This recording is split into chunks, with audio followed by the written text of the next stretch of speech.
Alright, welcome back everybody. Lava, thanks for redeeming comfy vibes. I'm very late to the stream today. Let's see if we can finish Star Rail story in just a couple hours, but something tells me that that's not gonna happen.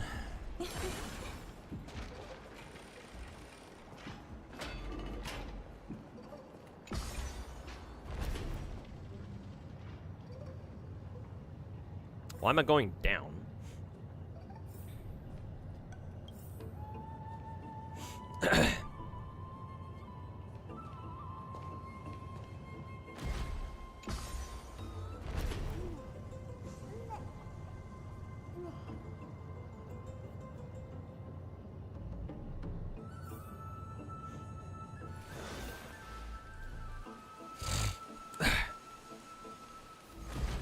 Yo, what's going on, everybody?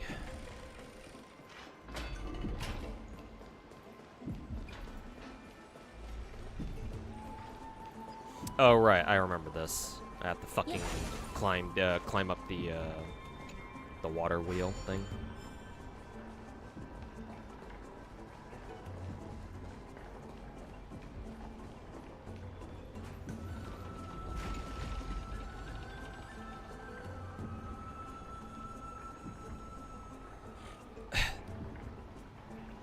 Finish Star Rail story in a couple hours. To be fair, I have no idea exactly where I am in 3.1 story.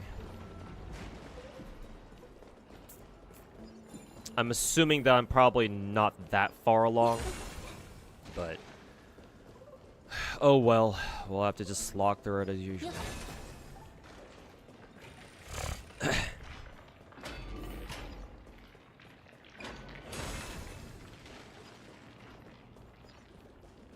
Oh yeah, right. I should probably pull out my Acheron team for this. So I can just insta-kill every fucking motherfucker I come across.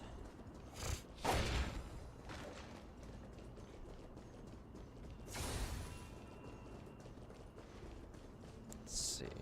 I'm assuming these enemies have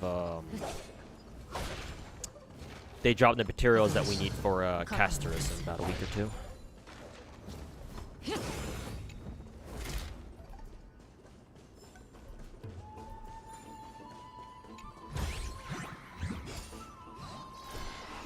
Ammo sprite bullshit. Ow.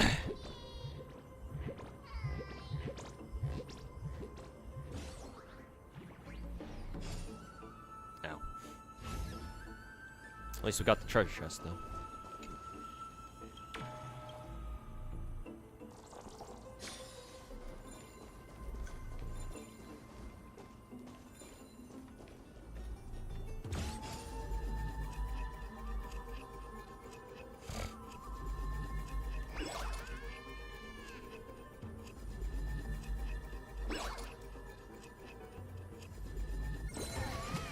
You're desperately poor on XP and artifact XP. You're tempted to 100% Natlin now. I mean, you should. 100% Natlin is not that hard. Nadlin is definitely one of the easier regions to 100% in my opinion. Much better than fucking Fontaine, that's for sure.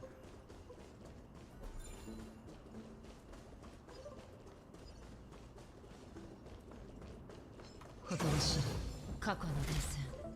I don't see any, anything else down there. Or any other enemies for that matter.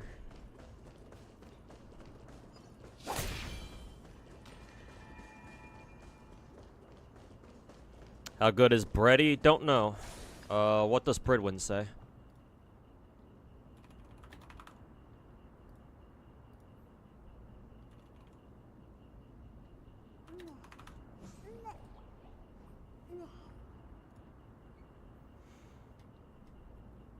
Do they even have Brady up yet?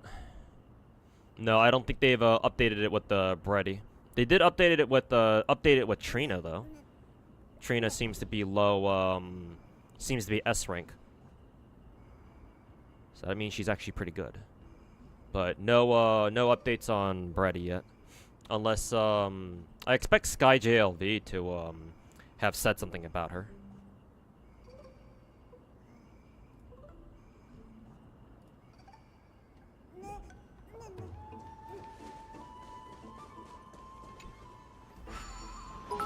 Also, I have to keep up with Exedra.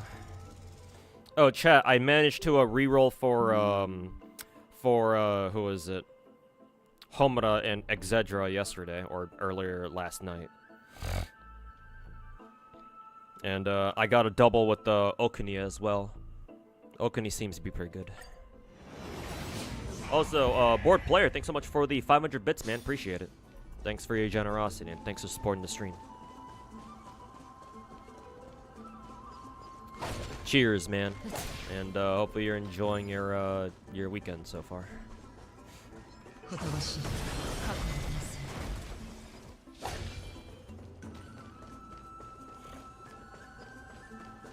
Apparently, the bakery lolly, is gonna be her partner. Oh, so kind of like a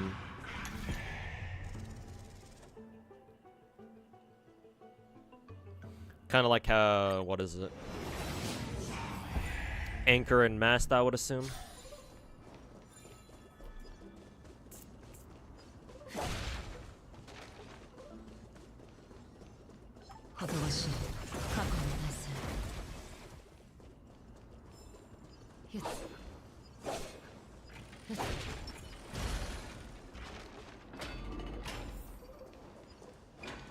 The hardest 100% would be Sumoda. Yeah, for sure. Sumoda is definitely the hardest 100% region because of all the R&R quest lines and shit.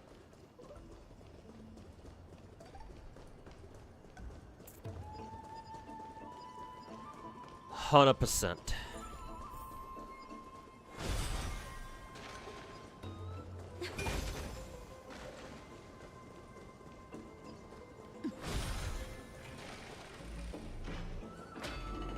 Not that impressive. Made Dua helps, but she's kind of She's kind of whatever. Yeah, it's a shame that apparently apparently fucking Shift Up had to nerf Brady right before she came out or something, or at least that's what I heard. Not too sure how. Not too sure how I feel about that, but. God, why is the game making me go through this entire fucking place all over again, man? Also, where the fuck do I even need to go? Below, I guess?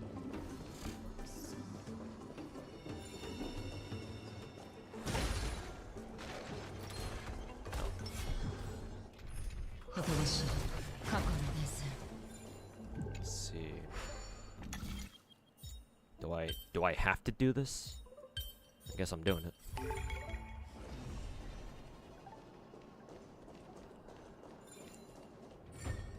Let's see. Oh, okay. Just gotta go over to the other side now.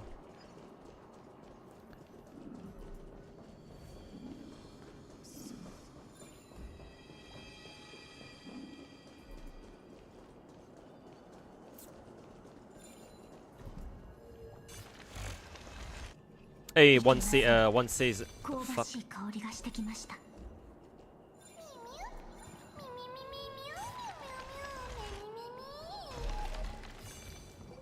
The prayer has reached its end. What the fuck was the point of that then?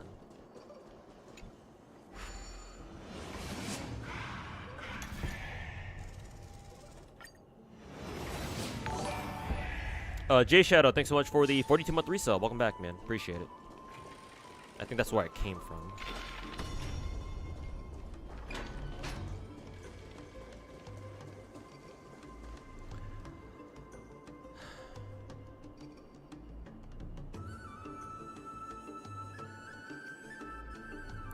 Gotcha God, can you enlighten us with your opinion on Caster's Gold Pass dramas going on? What are my thoughts on it? I think people bitching about the Caster's dramas are fucking retarded. And if people want to quit the game over something as trivial as that, then let them. They're too retarded for gacha games in the first place.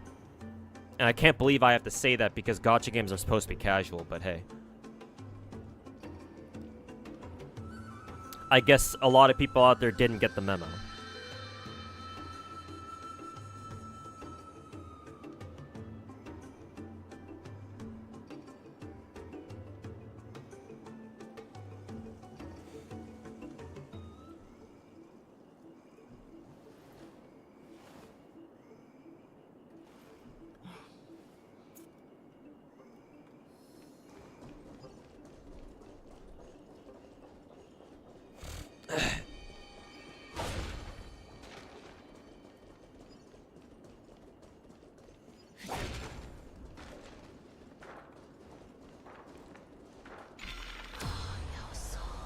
I guess we're supposed to go down this way. Let's see if this elevator works. Still doesn't. Great.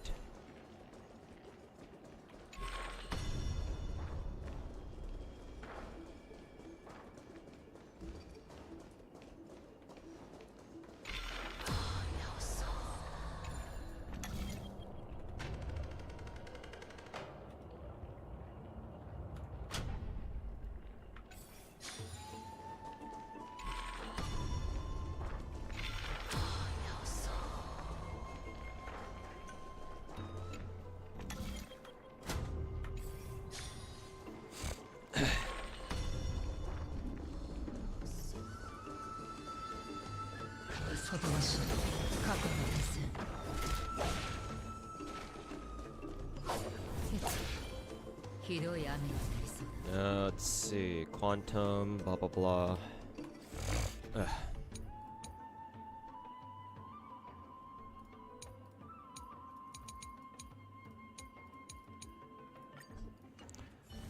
Sure, my day, I guess.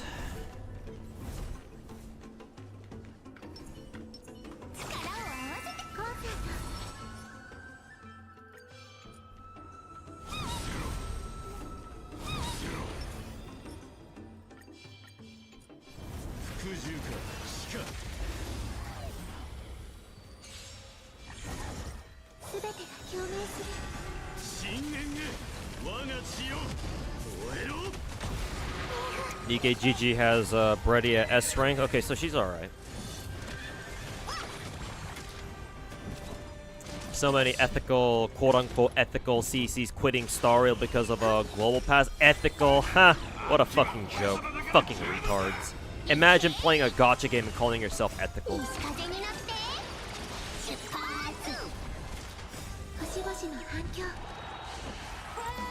Only one matters to you is Nami. Exedra teased Mami, so I'm assuming she's supposed to be a playable character at some point.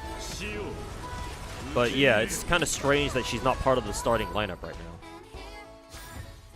AKS Lord, how's it going, man? Have a hangover going on? Well, shit. Hopefully you feel a little bit better.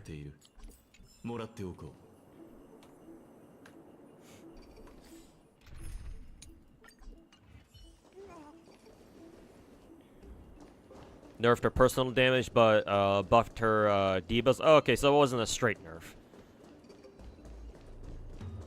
I guess that's fine then.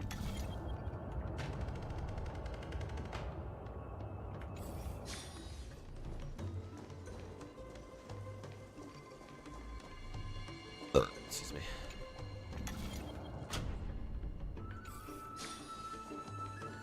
I don't really know what the point of that little light thing is, but...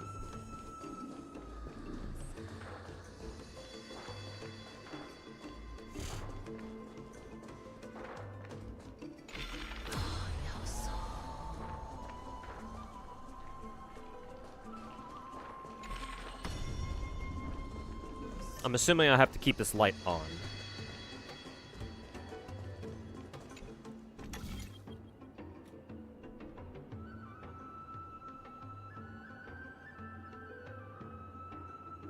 Is Birdie a sniper? You know, I think so. She looks like she used some sort of a weird ass fucking rifle. So I'm assuming she's a sniper. Don't quote me on that though.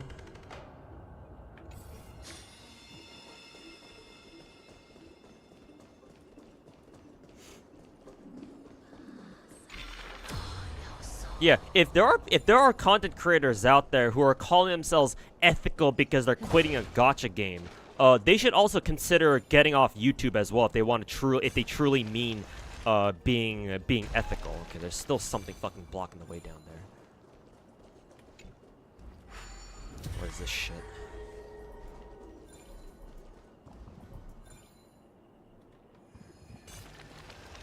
Okay, yeah, we were supposed to hit that thing then first then.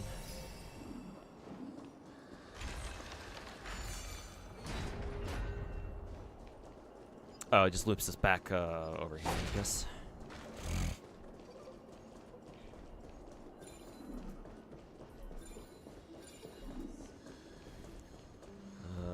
Looks like we need to shine a light down here, but how do we do that?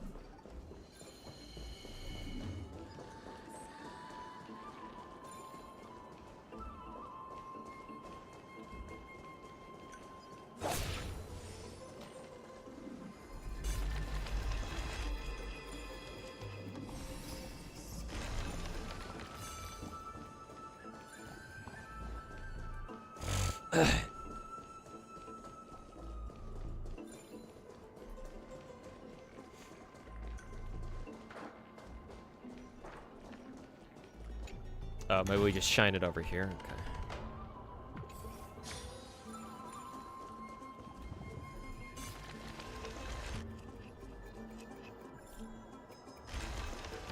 Oops, didn't it?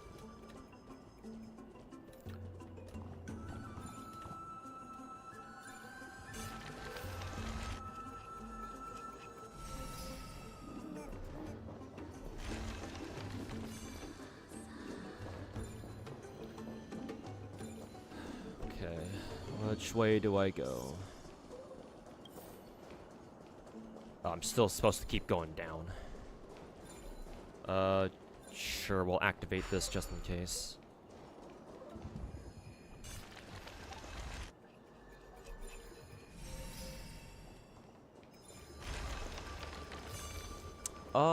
Something tells me I can't, insta-kill that guy. Switch back to my day team then.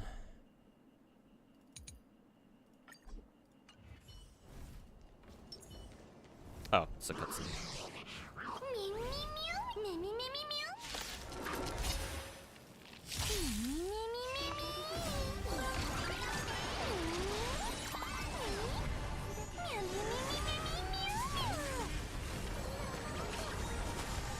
PUBG's having a free run collab? What the fuck? Where did that come from? Yeah, that is kind of wild. Where the fuck? Gay Risley mats are annoying. I forget what he took, but good luck with that.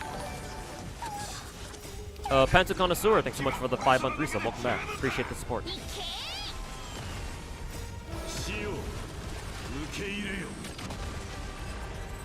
These CCs are whack. That's crazy because you either play the game or you don't, but they just gotta blast the trumpets. Since they're content creators, I don't mind them just saying stuff like, "Oh, I'm gonna quit this game for this or that reason." But yeah, they're blowing this out of proportion for clicks and views, basically.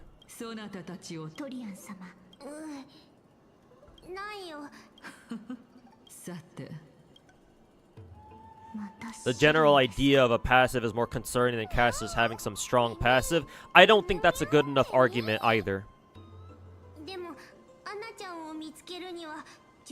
To be perfectly honest with you. Like, I know for a fact that that's what people are going to say to try to defend trying to say that, oh, account passes are bad, blah, blah, blah.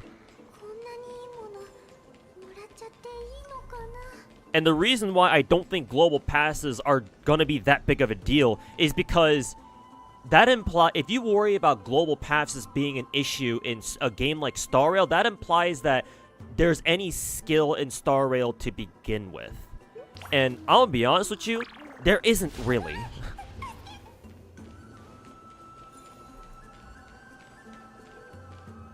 Because the account passives, you can basically think of them as like a second talent. And talents are basically passive skills anyway. So it's like, oh, now some characters get 2 passes. Oh, okay, cool. I guess why not? Why not? My only problem is that they're putting out account passes too early. Account passes on their own aren't that big of a deal. Even if they actually become really fucking broken as fuck. Because, like, they didn't have to make account passives. They could just incorporate that shit into their talents. So it's like, what is the difference? They just segregated them into like these global account passives that basically act as a second passive.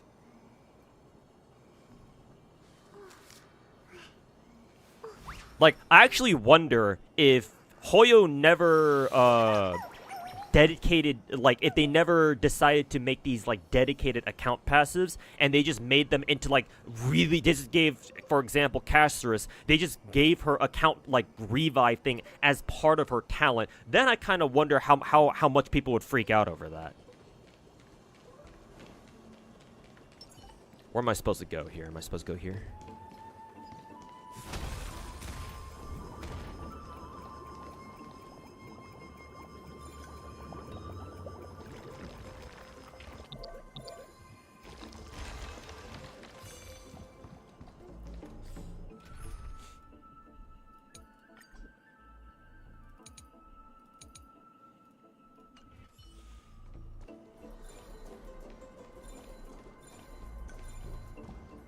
Are we just supposed to go? Wait, we're not supposed to come up here yet?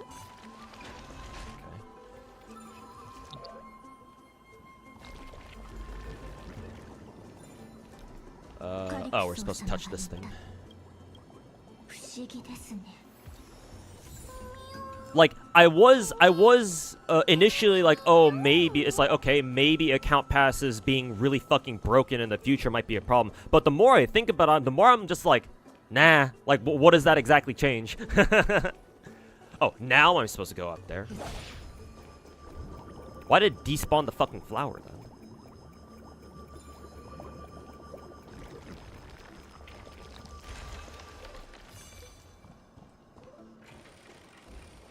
Did I pull Homura? Yes, I did. I posted my screenshot on Discord. I got a double roll with Okuni and Homura. And the Exedra game has definitely has like fake out gacha animations actually. Because when I pulled my Homura and Okuni double SSR roll, the Homura roll initially appeared purple. So I just skipped it because I was like, oh, I only got 1 SSR. But then the ending result screen showed Homura, so I'm like, oh fuck, I got faked out. Unfortunately, I didn't see what the animation looks like because I skipped it. The fake out animation, but I know now I know Exedra has one.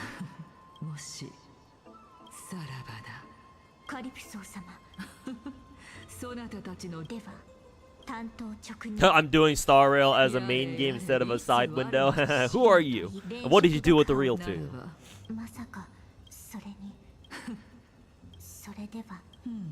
Yeah, why people are quitting, but Hoyo invented the predatory 50-50. And if you that's nowhere near as predatory as how some gachas used to do it.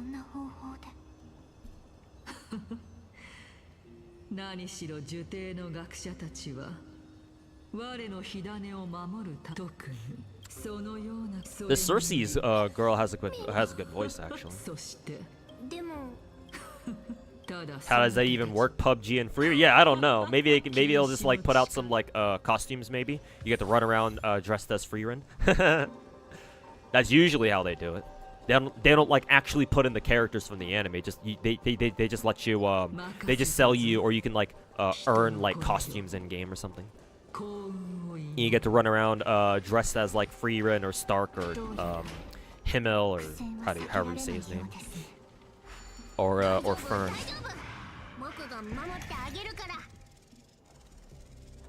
Though I am looking forward to the memes of people running around in PUBG dressed as Freerin, telling other people to go kill themselves. Speaking of casters, Exedra actually requires skill and having a good team. So far it seems like it. Yeah. Well, I hesitate to go that far, but because I still feel like I need to play more of the game to really get a feel for how the combat works. But I mean, so far it's basically very Star Rail-esque, with a few minor changes, with a few differences in gameplay here and there.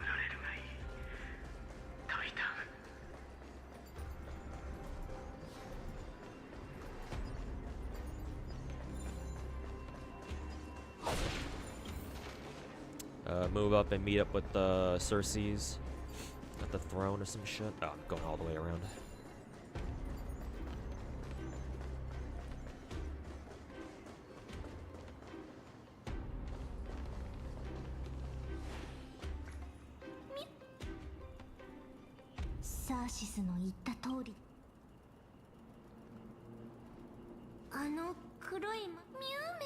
Global passive reminds you of when Pokemon removed the option to disable XP share. You don't mind it, but it'd be nice to have a toggle. Yeah, I agree. I think that it'd be nice to toggle off Caster's account passive. Yeah, because like, what if you're trying to? Who's this guy? What if you're trying to like run like a no sustain team as like a challenge or something, and then you don't want Caster's passive to trigger, so it's like, what do you do? I guess you would intentionally burn Caster's passive and try to get your challenge run done within like the 10 or 15 minutes that that Caster's revive is on cooldown or something. I don't know.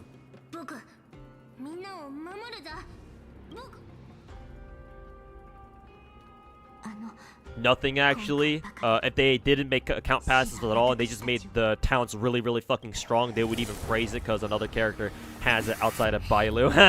Yeah, right. Fucking hypocrite, fucking hypocrite shit.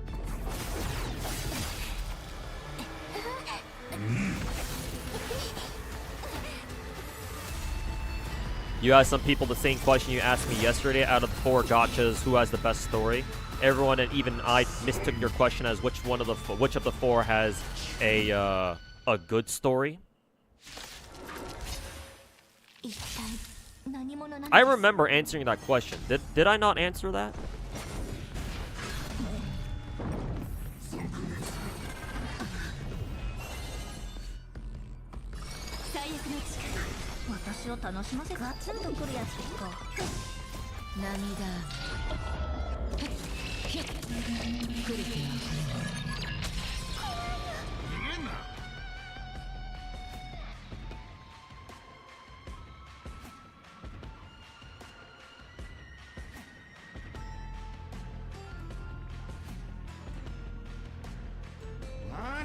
Even if I mistook your question, I still gave you the answer you were looking for, and I went with Zenless Zone 0.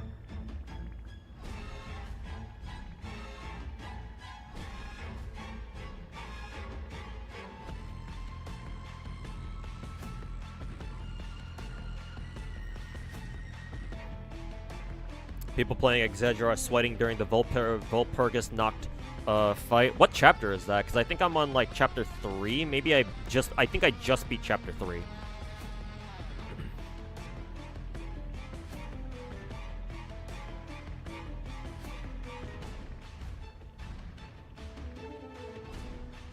We thought we were trying to imply that one of these games has a good story. Nah, no gacha has a good story. That includes FGO. It's technically better than the other gacha stories, sure.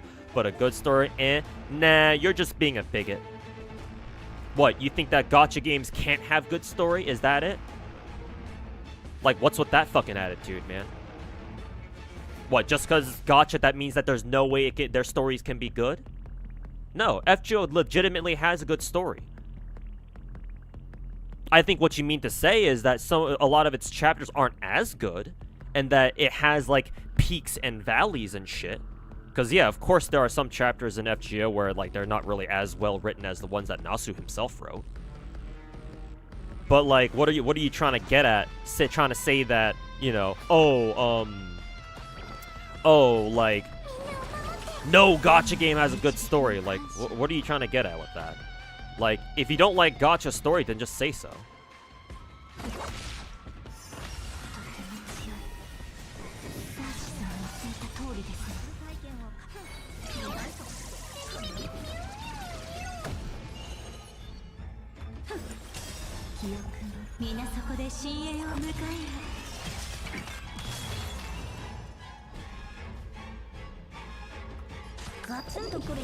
I like how the music is all freaky and shit.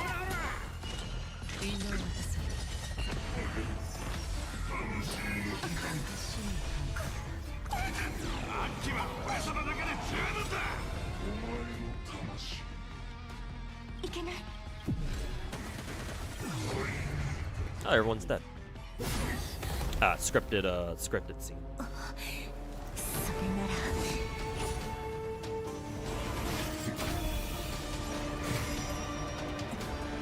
They should make a global skill, like a global passive, like skill tree or something like that.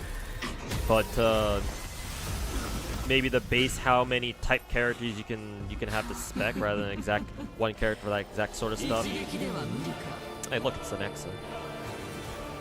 Is Anaxa a guy or a girl?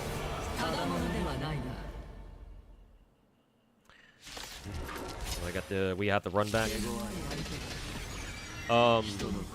Yeah, it would be nice if they did that, but that would require actual effort to put into the game, and clearly MiHoYo doesn't want to do that.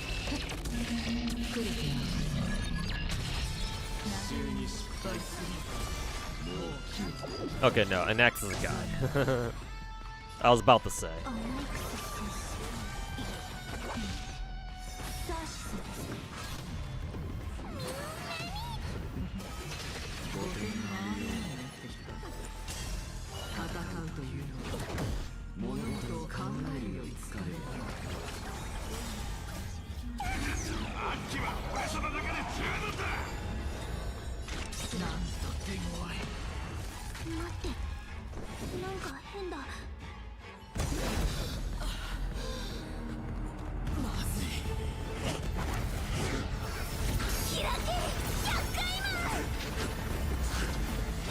Yeah, the fake out where the screen goes black and Homona appeared. Oh, cool. Nice. So you know what it looks like. Isn't that how other gacha games do it too? Because as you said, it would be cool that they get like a little boost like a specific character. What do you mean exactly, Ronaldo? I'm not sure if I know exactly what you're referring to.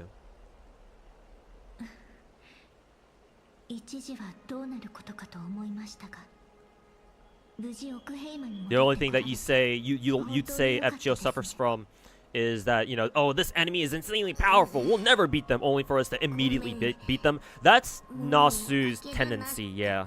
If I had one thing to criticize about Nasu's writing style, it's that I mean, it's not just him who does this, a lot of other anime stories like to do this too. Especially in, the other anime franchise that I'm thinking of slipped my mind here, but I know other games and other animes do this too. But like Nasu, because we're talking about him, he has. I hesitate to call it a problem because again, that would imply that a lot of other anime stories have this problem too. He has a tendency to write stuff in such a way where it's like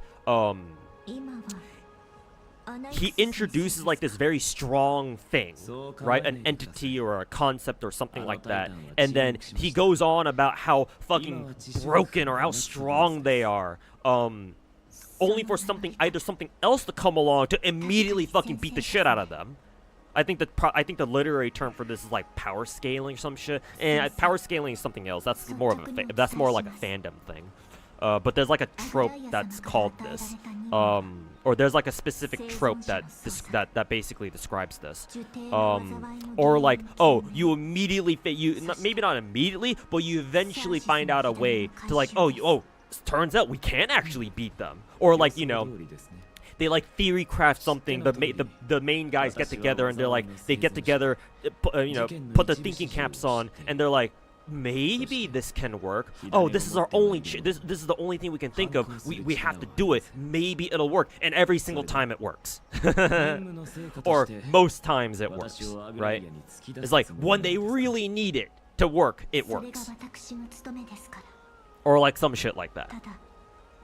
So yeah, he certainly does have that tendency. But again, if you're going to accuse FGO of doing that type of shit, a lot of other, you know, stories do that too, so. Anyways,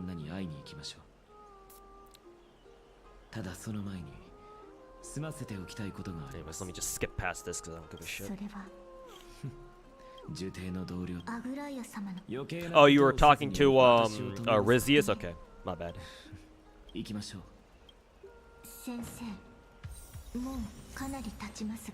Yeah, exactly. That's a good way to put it. He makes rules just to break them. Yep. Yeah, he does that all the time. We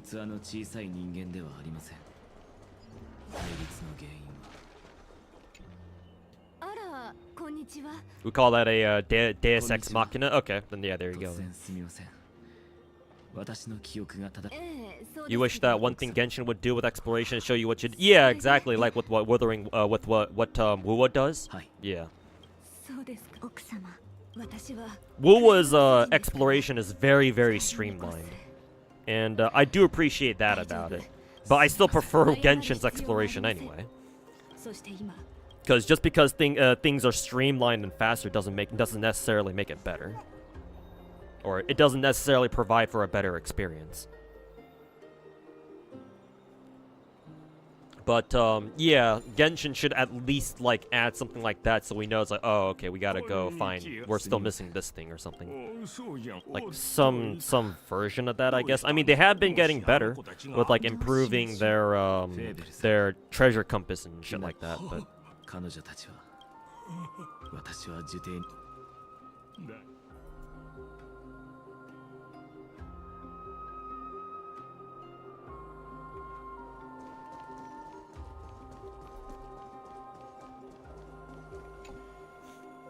also, hey Scar, welcome back, man.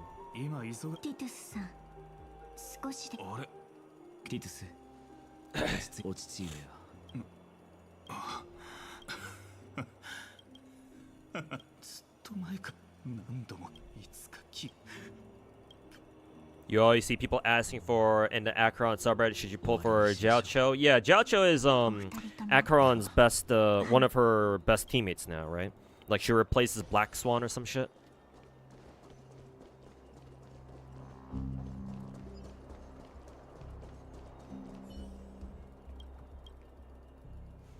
Fuck is this? What is a side quest? Well, what the fuck am I buying? Sure, whatever.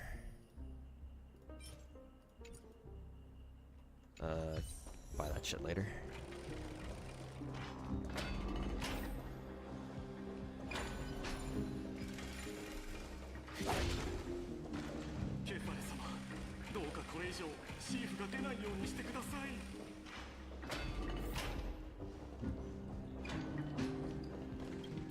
Where are we supposed to go? Oh, just need to teleport back to here. Should probably press V a little bit earlier then.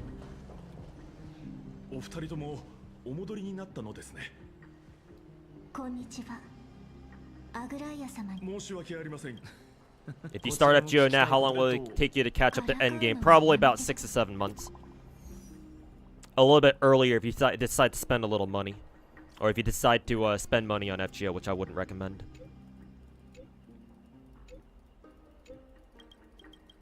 If you really like FGO and you find yourself motivated and you're motivated to try to reach endgame as quickly as possible, and you just grind that shit out, and you really get the hang of the game's mechanics, then it should only take you about, like, I don't know, maybe 3 months.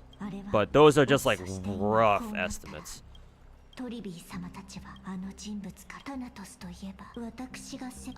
I wouldn't recommend you start FGO, but if you really want to, then sure, be my guest. Sorry, internet's been spotty all day. Connection cuts out randomly, so you can't reply. But you do think that I'm the only based CC to not glaze any stories? Yeah, I mean, I do think FGO has the best gacha story out of all of them, but, you know, you're not gonna catch me calling it perfect because it's not. I mean, nothing is. But yeah, I refuse to glaze it. All I'm gonna say is that it has the best story, and I can tell you why. But you know, obviously, it's got its own problems here and there. Not all of FGO's story is like fucking god tier like Lost Spell 6's. And even Lost Spell 6 has a couple problems that I didn't really like either. Namely, how Nasu wrote Morgan's like death or whatever in Lost Spell 6. I thought that was kind of lame.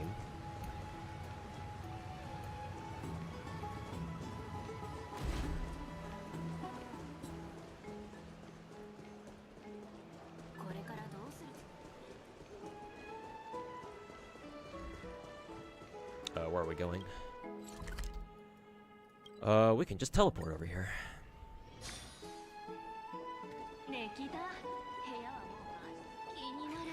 Rule breaker isn't just Media's noble phantasm, it's Nasu's favorite plot point. Ha ha ha ha. Keck. It's a shame we lost Magia Records' story for whatever the hell Exedra's trying to do with their recaps with slight banter in between. To me, it feels like they're trying to they're trying to treat Exedra as like a big production gacha. Right? The whole them copying Star Rail style with like big flashy animations, the relatively simple turn-based gameplay, shit like that. So to me, the recapping stuff that they're doing so far makes a lot of sense, because they're trying to pull in a lot of new players.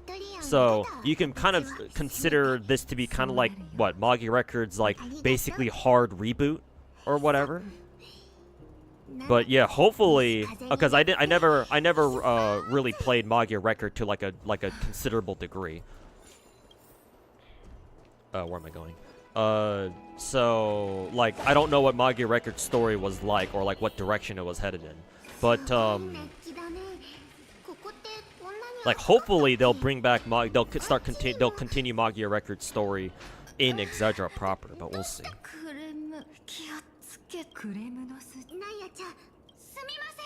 Or you will not uninstall HSR because the global passives caster is laughing emoji. I mean, you should install some proper English. But no, do I look like a fucking bitch to you?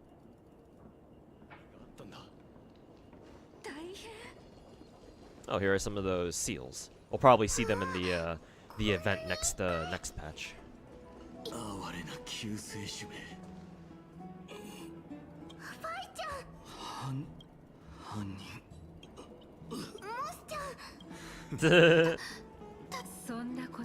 I like how Feinon is pointing at Maide.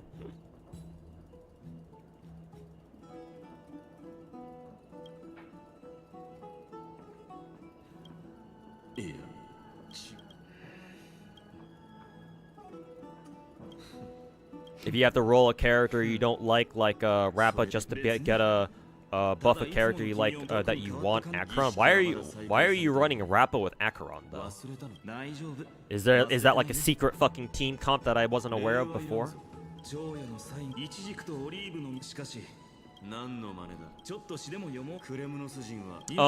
Unfortunately, Rizius, that's just how Star Rail is. That's how it's always been. So if you don't like that, I would suggest for you to quit Star Rail right now, because that's how it's always been. That's how it is right now, and that's how it will be going into the future. It's just, I understand if you don't like that, there's no problem with that. But at this point, you should recognize that the game is not going to change. So why bother, like, you know, why bother putting yourself through it? Just end your misery. just quit the game, man. Spend your time on better gacha games. Quote unquote better gacha games. If you're quitting over casters, you were probably looking for an excuse to quit because you were done with it. Yeah, exactly. That's definitely what a lot of people are doing, yeah. But they're just pretending to quit because, oh, it's the right thing to do. Because, you know, that's what social media is all about these days. About who has the moral high ground and shit. You spent 30 tickets, 400 quartz for Draco. Now you're back in FGO grinding hell? Well, I assume you pulled Draco then. In which case, congrats.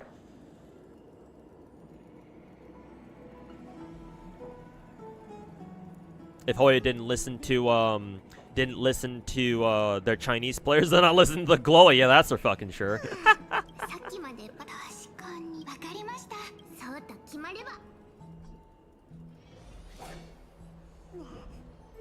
You just meant that as an example where you needed a character global passive just to buff your favorite character. Oh, I guess you mean that you just used Rappa as a character as an example of a character you didn't like. I mean, to be fair, you could use a better example of that, but I guess I understand what you mean. But yeah, still, that doesn't change the fact that that doesn't change what I told you just earlier. That unfortunately, that's just how Star Rail is, and that's not gonna change. So yeah, if you really don't like that, then I would advise you to consider dropping Star Rail. Just, you know, if you do end up dropping Star Rail, don't be a fucking idiot like everyone else is, and say that, oh, it's because you dropped it because of global account passes, and it's the ethical thing to do to drop this game because of that.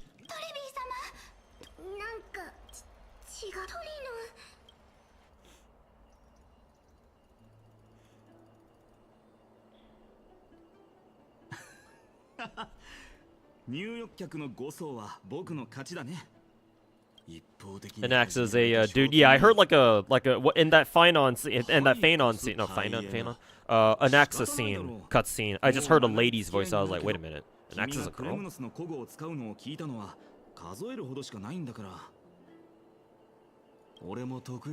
You saw some news about the VAs that remind you how shitty people can be. I mean, I'm not surprised, but what happened? Let me know what's been going on over in the VA space.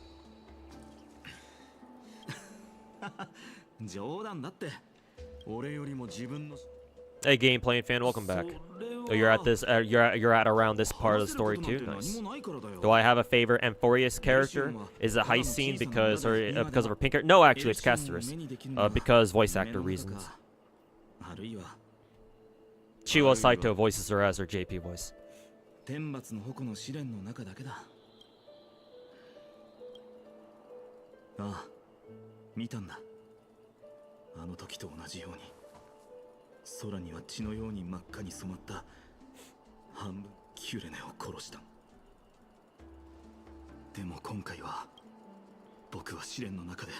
You're gooning aside, you definitely agree people are just using Casterus as an excuse because with how much they bitch about power creep, you think they would have quit earlier? Actually, I wouldn't go that far, actually. Just to play devil's advocate here. I think that Casterus makes sense as like a breaking point for them, or like a tipping point for them. Cause like in all things considered, we haven't really been bitching about power creep for that long. I think we only started, like, it started becoming like a hot the trendy thing to bitch about in the community, starting with like what 2.5 or 2.6. Like it really started kicking into high gear with like Sunday, I think. Or I should say it really started with like Sunday, and it just kicked into high gear once we got Amphorius. That's what I would say personally.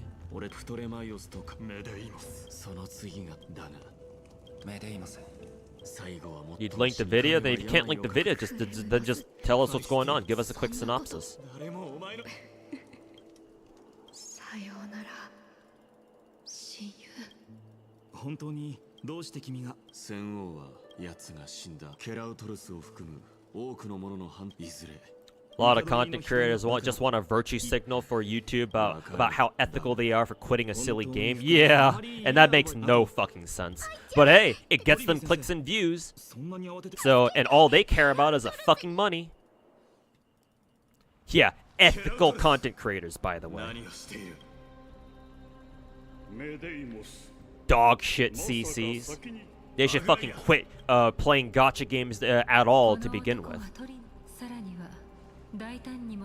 Better yet, maybe all of them should just quit being content creators while they're at it. But no, they wouldn't do that now, would they?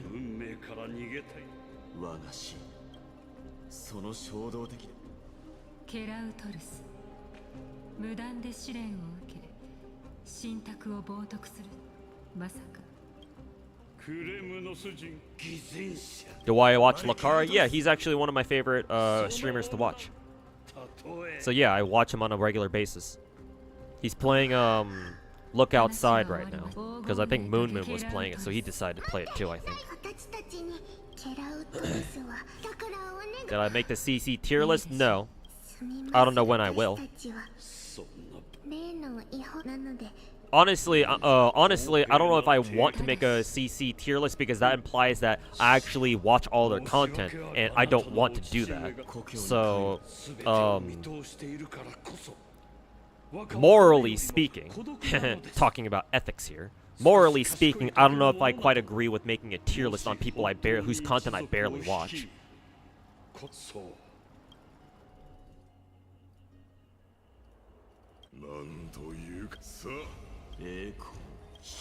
What happened was a Genshin Impact VA was replaced with another VA. They dogpiled a new guy. Even the Nikkei VAs were bashing on him. Oh yeah, then what that tells me is that the new VA didn't agree to what is it? They didn't agree to the other like the rest of the VAs like trying to you know do the whole strike thing.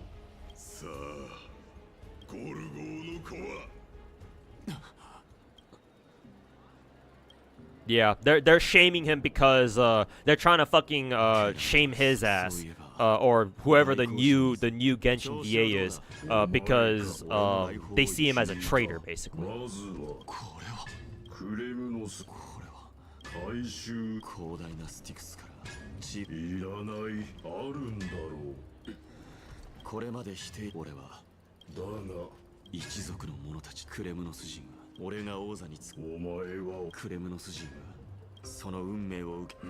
Hyper Project Mugen, Ananta, yeah, of course. I want to see what that game. I want to see what that game's all about.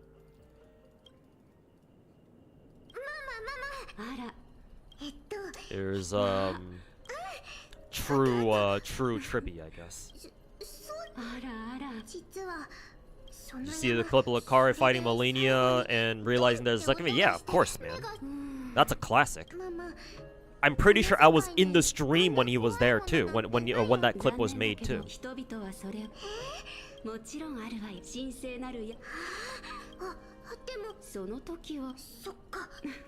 Do not recite the old texts to me, witch. I was there when they were written.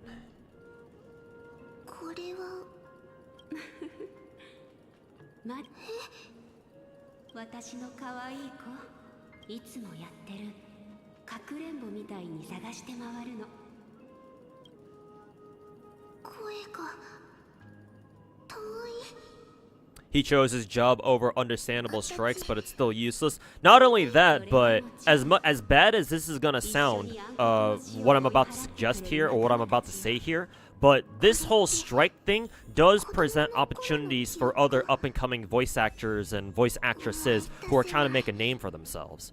So, like...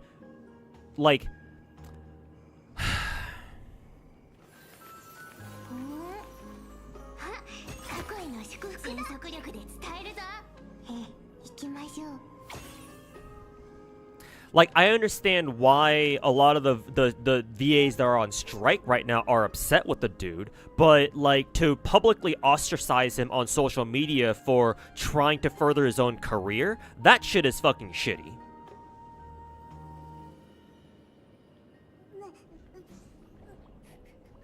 Because, like, who knows if he's gonna get, like, an opportunity like this ever again, right? The VAs who are coming in to replace the ones who are on strike right now. Like, it's one thing to be upset about it, but it's another thing entirely to try to fucking give him shit publicly on social media. Like, y'all are supposed to be professional fucking voice actors and voice actresses. Why don't you fucking act the part?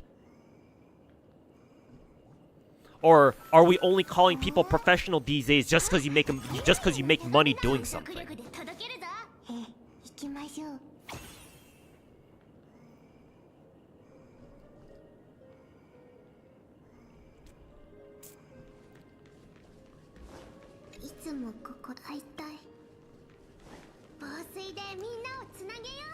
Oh, we're playing Tribby now?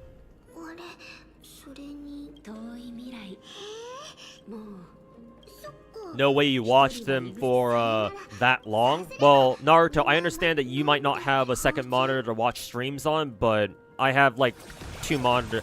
This computer I'm on right now has 3 monitors, so I can have 2 streams up at the same time whenever I'm not streaming myself. So yeah, what's so strange about the idea of just having a stream up on my second monitor for somebody who streams for a long time?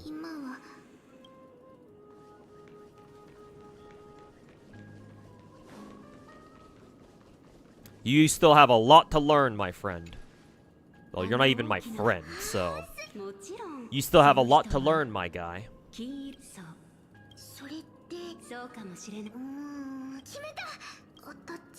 Funny part about the VA is that he lives in Japan, so he can't even be a part of the whole SAG-AFTRA association or whatever.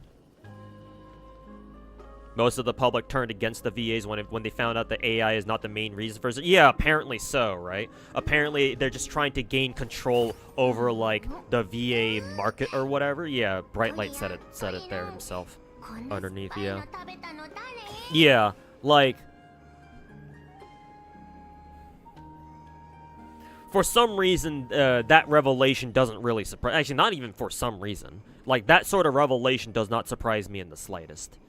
It's all about control and, like, trying to get everything you want these days. Nobody knows the meaning of compromise anymore. Which is funny because we Americans should know what that word means, considering that's what our fucking country was built on. Seems like we've forgotten that as a country.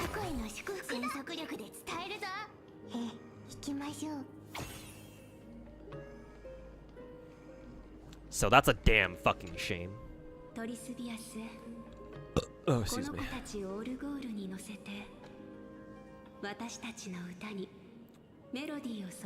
Red part of that deal, and they're basically trying to gatekeep who can voice in that game. Yeah, basically grandfathering their current talents. Yeah, so no wonder those voice actors, those VAs who are giving that new Genshin VA shit are so fucking triggered. Yeah, because he's a threat to them.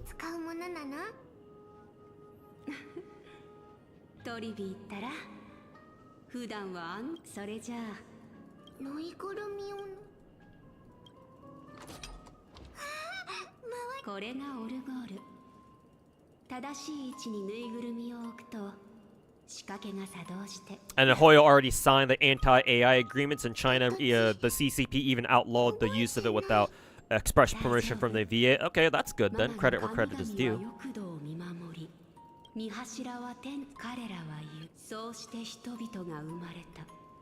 You never cared for that strike before? I mean, yeah, I'll say this much too. I didn't really care that much about it either. I mean, before it turned out that they were just trying to gain control over the fucking market or some shit.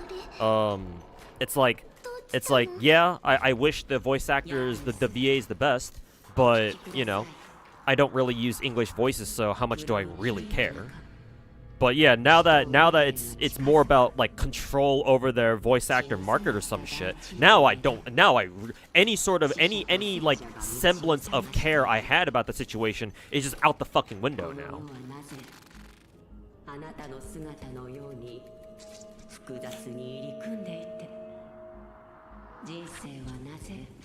You care more for the dude who was getting dogpiled for doing his job when no one else was doing it anyways. Like, unless it turns out that this new Genshin VA dude is also kind of a shithead, which we don't know that right now. Then yeah, it's like, what the fuck, dude?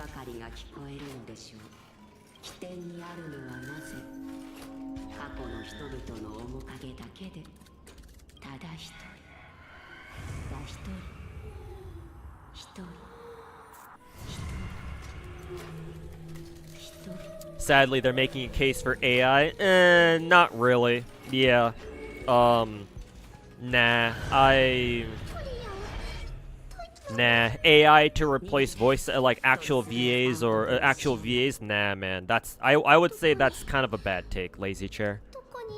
Just cause voice actors, or just cause we have VAs right now who aren't acting professional and they're not doing their jobs right now because they're like in the middle of a strike or something, that doesn't mean that, oh, we should make AIs, we should replace them with AIs and shit. Nah, that's not a good enough reason. All these plushies.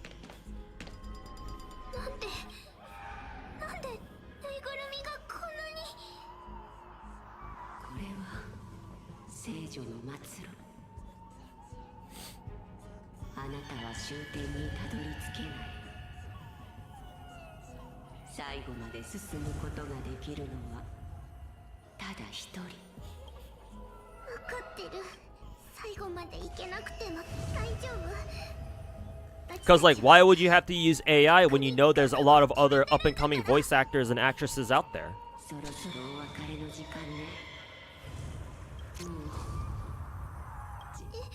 Like, the only acceptable use of AI in, like, for like a voice acting role, in my opinion, would be if there's like a literal machine or like an AI character in a story.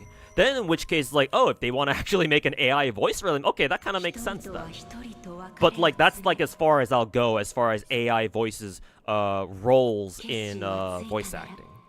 Like, if you want to write in like a machine character, and then you want to use like an AI voice for them, okay, sure, it at least makes a little bit of sense. But like, whatever it is that you're describing, Lazy Chair, nah, bruh. Just because some VAs are being fucking retarded doesn't mean we should replace all of them.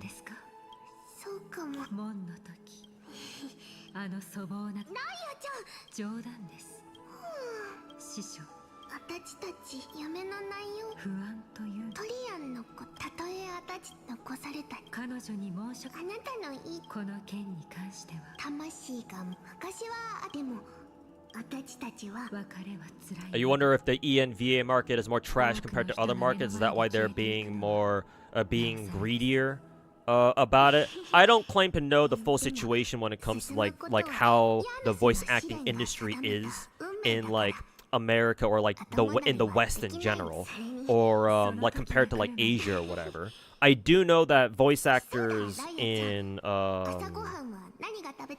like Japan, for example, they have agencies, right? They're associated with agencies who, like, you know, negotiate contracts for them on their behalf and stuff like that, right? And give them like protections and stuff like that, I guess, right?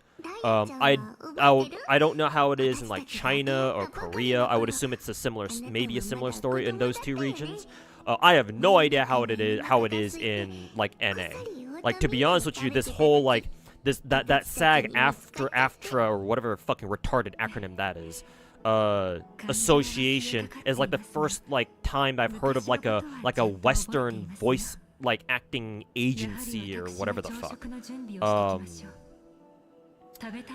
So yeah, I don't know if I can really fully comment on that. I would hesitate to say that it's about greed. Well, I mean, I guess a part of it has to be if they're trying to gatekeep other other like relatively unknown or like up and coming VAs from like being able to like break into the market themselves, right? Because if they're doing that, then clearly they're scared of the competition. They're scared of having more competition, and that's not a healthy mindset to have.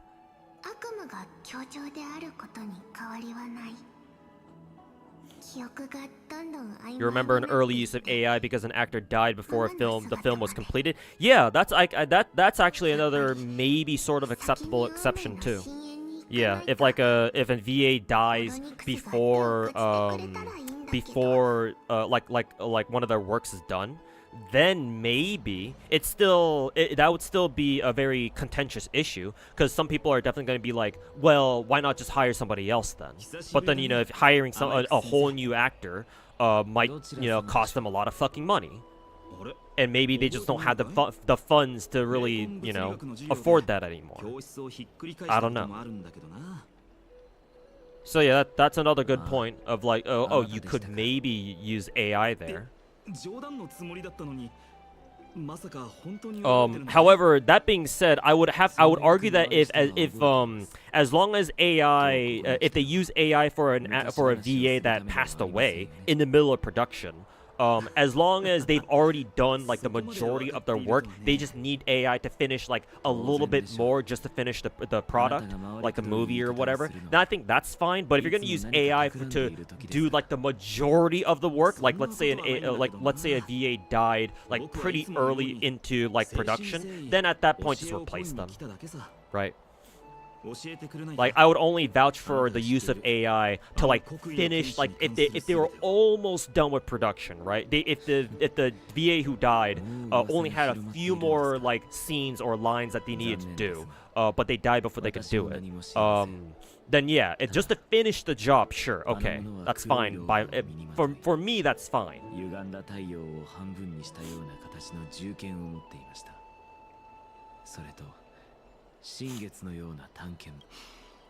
But again, that's just my opinion, and obviously, different, you know, people will have different opinions on that.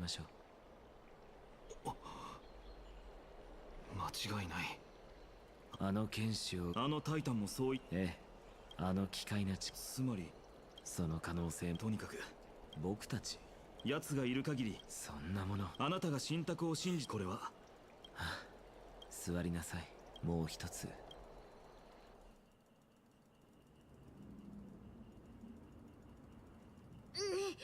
うしたの？大丈夫？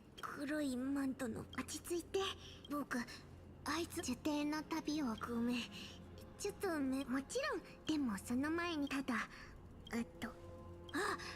朝ごはんサフラン Off topic, Anaxa is so ugly.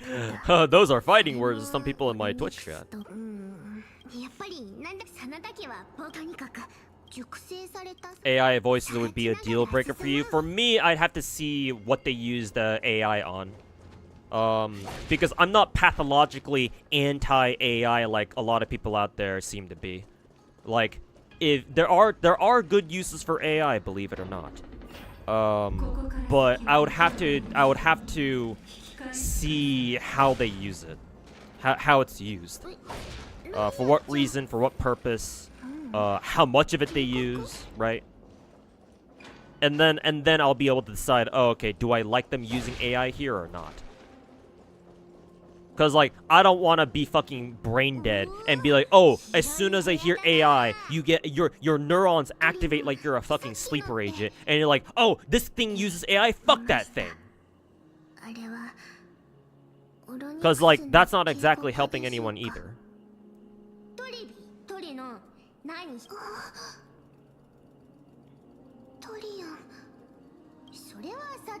Tell Twitch chat they can keep their mint chocolate, man. He does have a mint chocolate aesthetic now, doesn't he?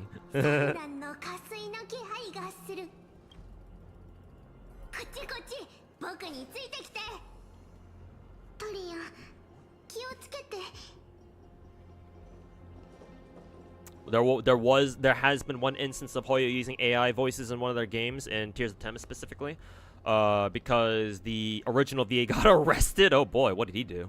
And Hoyo got permission from him to basically model an AI after his voice. Okay, that's fair then. Cause yeah, they got permission. So I hope that they still paid him though. I don't know if they would pay him as much because obviously it's not him doing the work, but still, I still hope he gets compensated for them using his voice still. But yeah, I mean, so far nothing from that situation sounds like bad or anything.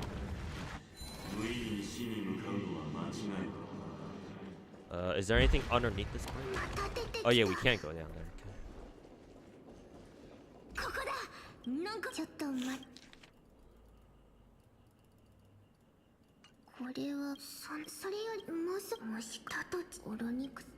You only care about Triby's story this patch? Yeah, apparently it made a lot of people. It made some people sad. Oh, that's one of those puzzle things, right? Yeah, I don't want to do that right now.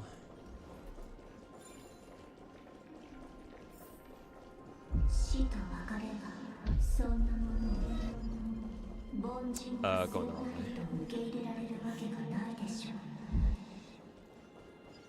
この景色も歳月のさざ波なのかな。トリビ足りなどれのあれどれの画面君がオロニ変どういうことただのオロニクス。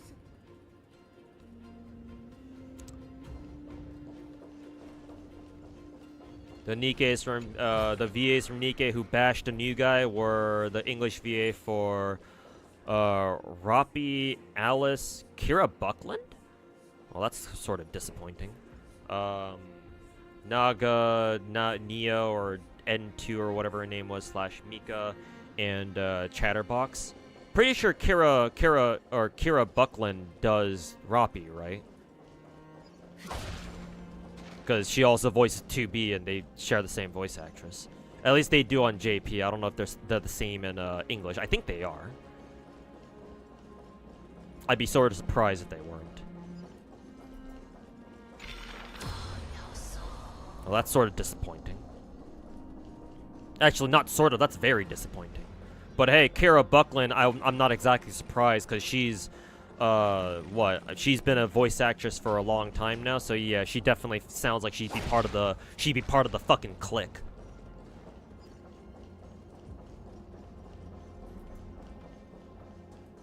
Where am I supposed to go? That way.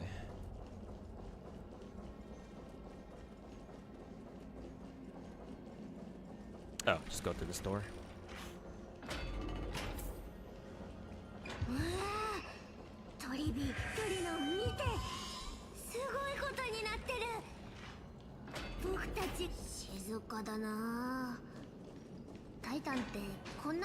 Sad to hear Brianna Knickerbocker was part of it too. She voiced a lot of your favorite characters.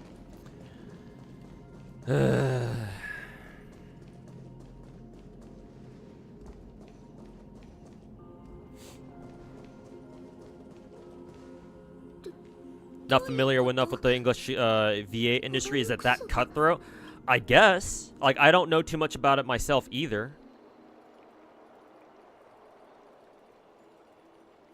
But if you got some of the old school VAs out here trying to gatekeep newer VAs from finding jobs and competing with them, then I guess it must be. If they made a whole ass fucking association to try to gain control of the entire fucking English VA market, then yeah, I guess there's some shit going down then, huh?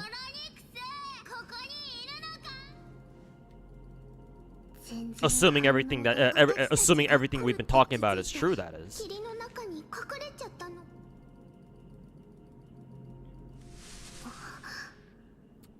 Kaylee Mills, I recognize that name too. I forget who she voices, but I recognize her.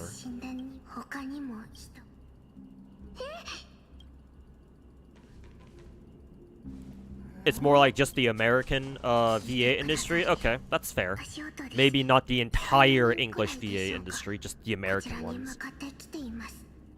I mean, hey, I believe it. As a fellow American myself, I know how fucking retarded my fellow countrymen can be. I mean, hey, just look at who our president is right now, and the kind of cabinet he has.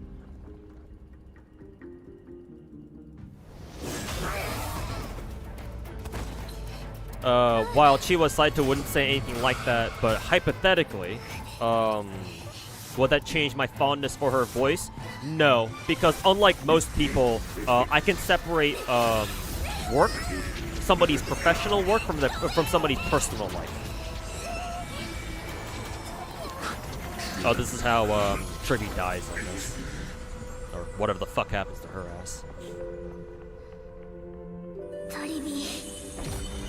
Who's that one again? Trian, right? See you tomorrow, but tomorrow never comes. My favorite Date Escape song. But yeah, unlike most people, I can mentally separate like a voice actor or just like anyone's personal life and then their professional life, as long as their personal life stuff is kept separate from their professional stuff. Right? Like, say for example, Chiwa Saito were to go off the deep end. Of course, it's very unlikely that she would, obviously. But if hypothetically, yeah, like you said, if she were to go off the deep end and start fucking spouting fucking bullshit constantly, but if she was somehow still able to keep her roles, and you know, she still did her job professionally, right? And she still were able to deliver the same performances as she has been. It's just that personally she's gone off the deep end. Then, while I wouldn't be a fan of it, I would still be a fan of her voice, or I would still be a fan of her work. I would just make sure to say from now on that, you know, oh, like I still value her performances, just maybe not her as a person. It's when people start blurring the line between what they do professionally and what their personal life is like, or their personal opinions. Like, if you start fucking like that one Snow White actress, whoever played Snow White in the latest Snow White Disney movie. Apparently, allegedly she was like letting her fucking personal opinions affect her professional work. Yeah, if that's true, then yeah, I don't really like that. Like, I'm not a fan of that. That's where I would draw the line. Like, no matter how justified her personal opinions are, it's like, bruh, like you're a professional actor. Like, fucking act like one. And so I would have to apply that to like voice actors too, or just to anybody in general. Anybody who holds like some sort of like professional like position or whatever the fuck.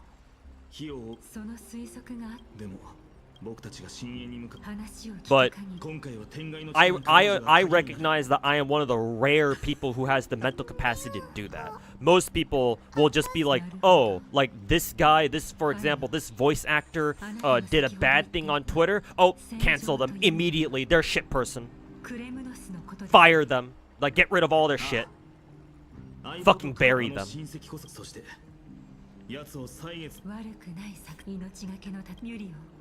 Like, I don't need to remind you guys of what happens to voice actors and actresses who piss off China now, do they? Do I? Y'all remember when Ai Kayano got replaced in all her Chinese gacha game roles? Just because she visited a shrine that the Chinese people don't like? Hey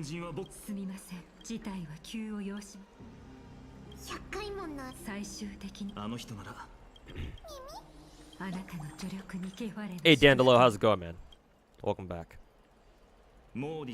Separating the art from the artist type shit? Yeah, exactly.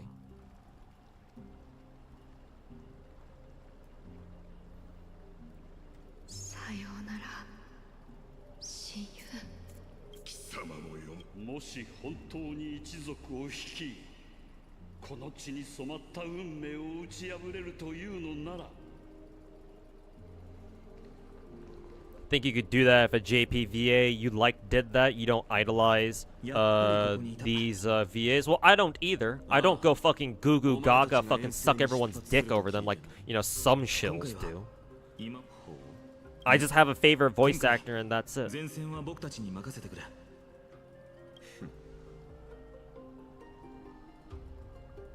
山を開いた者ハートヌスと話したのか。別れる前にハートヌスが教えてくれた。しかしジオクロスは違った。 Reminds you of the Mosey. Oh yeah. That's a good that core memory unlocked. Well, it's not really a core memory, but yeah.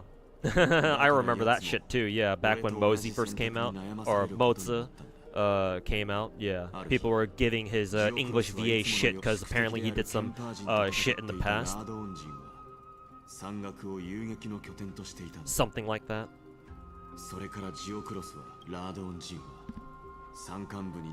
She visited a shrine that China wasn't fond of. Yeah, a shrine that was like dedicated to like what, Japan during World War II or something.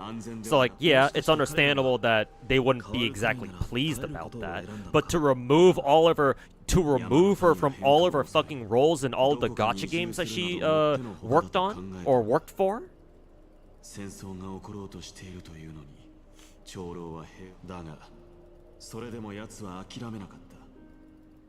そうだな。仲間を集めて反抗したり、いや、どちらの願いも叶うか。その考えこそ、俺たちがいかに甘いかを表している。奴は山の民が蓄えていた宝石を持ち出し、それと引き換えにラード恩人から大量の火薬を手に入れ。Yeah, I hate that the auto in Exedra doesn't automatically use ultimates unless there's like a setting for that. But if there were a setting for that, why would they set it on like to not use ultimates? Fucking stupid. 自分の手で変革を歴史に刻んだからだ。奴は炎で伝統という鎖を焼き切り、すべて。君はもう。ああ、俺はじきに。だからよく聞け。もしいつか俺たちが戦場で再び出会うことがあったとして、背後から。Just tap auto again. Oh, is that all I need to do? Okay. それがこの I didn't realize that. めることができる。わかった。Momohoyo, give us a skip button. Never!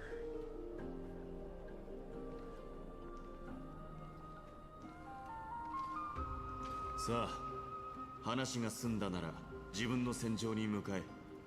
そしてあの火を盗む。だが、もしお前たちが窮地に追い込まれ。I'm using semi-auto. I need to select full auto. What is this? What is this? Exedra is like a fucking what, M16 or something, or like an M4? Semi-auto, full auto. Nope, can't let the ATF get a fucking heart attack now, can we?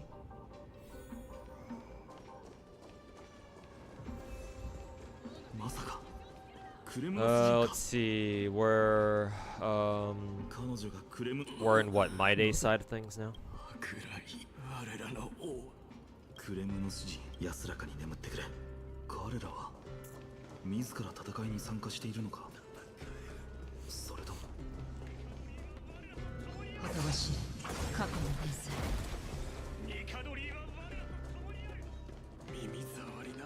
もうすぐだ。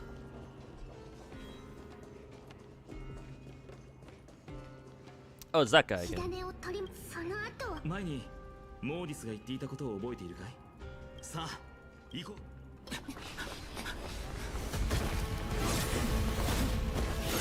The run back? The salty run back?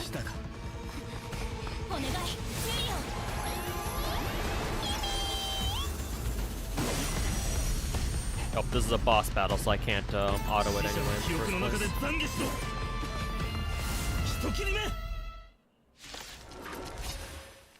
まったく待ちくたびれましたよ。これ以上遅かったらこのタイタン私を犠牲にしているでしょう。 Probably should have brought my Madden Persia team, but whatever. そなたが刃にしたれば五体満足でいられるようにすると難重したぞ。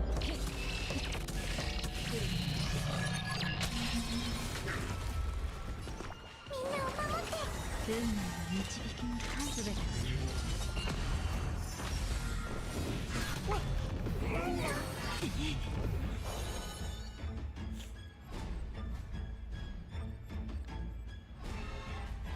Let's see.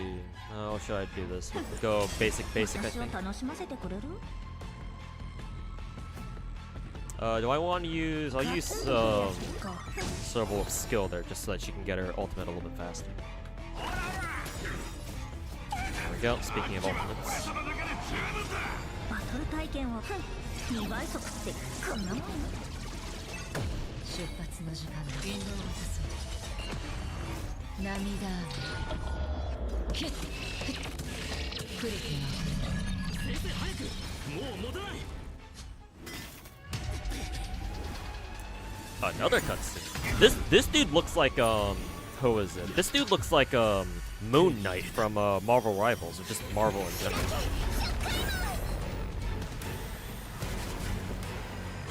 The moon haunts you.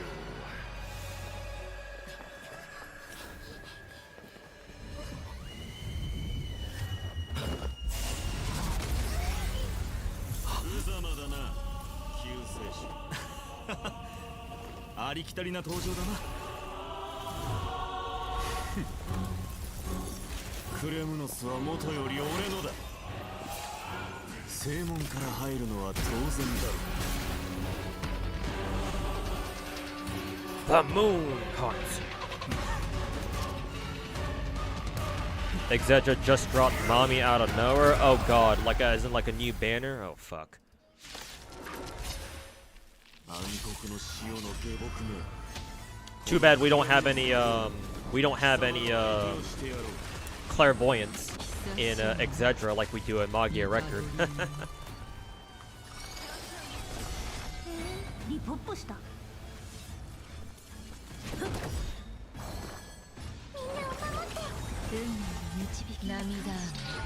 But yeah, if mommy's banner is out now, then I'll try rolling on it. Like holy fuck, man. Exedra's banners are so fucking expensive. Fucking 3K? What is this, Nikkei? Actually, the way Exedra is set up really reminds me a lot of Nikkei too. Like with how its events are set up and shit. It's like Star Rail but with Nikkei Nikkei event mechanics or Nikkei event infrastructure. Sort of. ガツンとくるやつか。たわいない。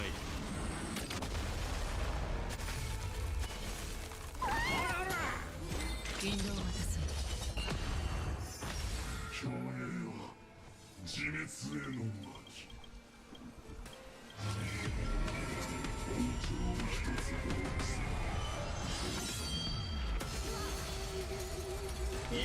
All those attacks just do like a quarter of my team's health.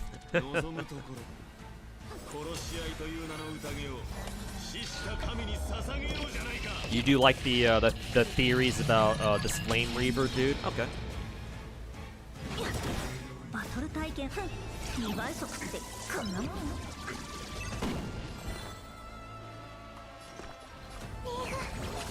あ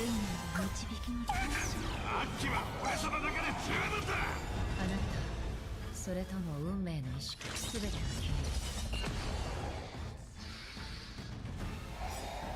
える。 It's time to end this.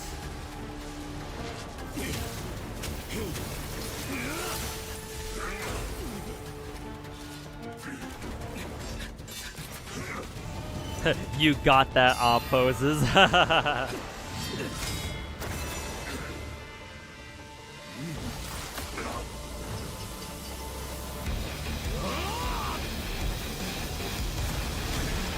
The random ass,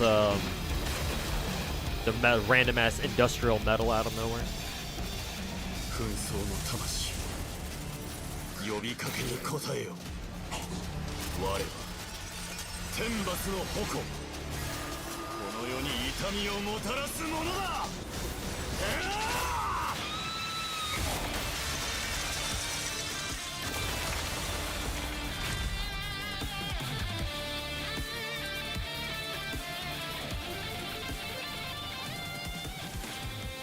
見届けよ、クレムノス、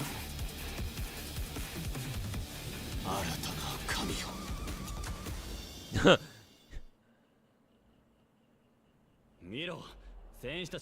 When Maide did that, I was like, wait a minute, isn't that dust gonna get in your fucking mouth or something? 紛争の日だ。やかましい。なんか多分みんなにとって。でもいずれにせよ。 Using Silverwolf based? Yeah, I use whenever I want to run around with Acheron and I just want her murdering, insta-killing all the normal enemies. Because Star Rail story, technically both Star Rail and Genshin. Both those games and story, like they just kind of sometimes they like to throw you into like fights that you don't really have a chance to prepare for. So I was like, there have been times where I was like running around story, doing story in either Star Rail or Genshin, or Star Rail specifically, and with like Acheron, right? But I just run around solo Acheron, and then I'd be like, wait a minute, I'm in a battle now, and I die because I only have Acheron on my team. So yeah, I was just like, if I'm gonna run around using Acheron from now on, I might as well give her a full fucking team to work with in case, you know, in case of fights where like I don't have a chance to prepare. So yeah, and I don't have a Jiaocho, so yeah, my best team for Acheron at the moment is like Black Swan and Silverwolf. That I don't have Acheron E2 either, so I have to run triple nihility. So it's good enough for story at least.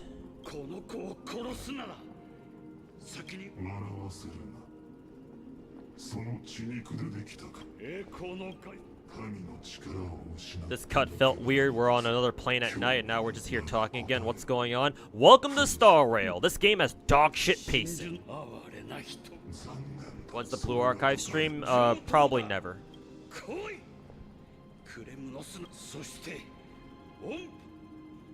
Announce another event for 1 mil downloads, 30 standard pulls, and 1 SSR pull for beating Sayaka. Which is that an event going on right now, or is that like an event that's gonna come out later? 私たちは1000年前に別れの残酷さというものをとうに予見していました。今改めてそれを味わっただけのこと。でもアグライア様、私には分かりません。トリアン様に生死という概念はまるで本当にそう気を落とさないでください、ヒアンシー。トリアンは彼女の魂は西風に乗って。 Story is easy. Your friend is beating story with an E1 Daniel Alter? Why does he even need to be E1? Try E0. とありますよ。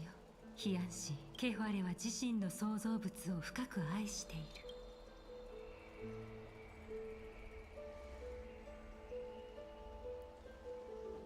それはそうと。金光の庭は全力を尽くしましたが、それでも私は受け継いだ天空の司祭の歩けるようになっただけでも奇跡だろう。 見つけた時には瀕死の状態だったんだ。 Actually, since we quote-unquote defeated the Flame Reaver, are we done with the story already? I mean, faster the better, so that way I can get started on the Star Rail events. But unless they want to yap for like another fucking hour or something. Which could be the case, actually. Finally, Gunsmoke is over. Yeah, our guild was able to get all the rewards from Gunsmoke in GFL2 with like 3 days to spare or something. Cause like once you complete both the personal and the guild ladders for Gunsmoke, it's not like you need to keep doing it, right? Like you don't really get anything except for just extra score.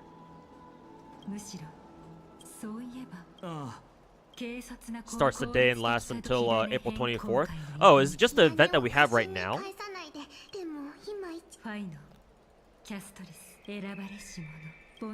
Then yeah, I've already been doing that. Unless it's a different event that you're referring to.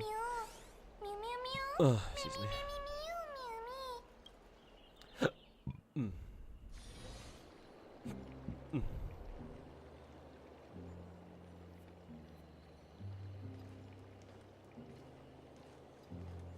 死神にすら見捨てられたようだな。我が死よ。あの司祭の娘の医術はなかなかのもので、私のことは気にしないでくれ。今、紛争の Kratos is still alive? Or Kratos? Whatever his name is. 血液これから He's still alive? Wasn't he like trying to like defend like Trian or something? Where the fuck is Trian then? あなたはようやく残念だが今2000年以上 You can still get guild 帝 currency? の力を I guess 崇 you're 拝する right. 人々が神の身分でこの歴史を俯瞰し、これまでの歴史は高等無形でクレムノス人がおまクレムノス人がその誇りが些細な。俺はダメだ。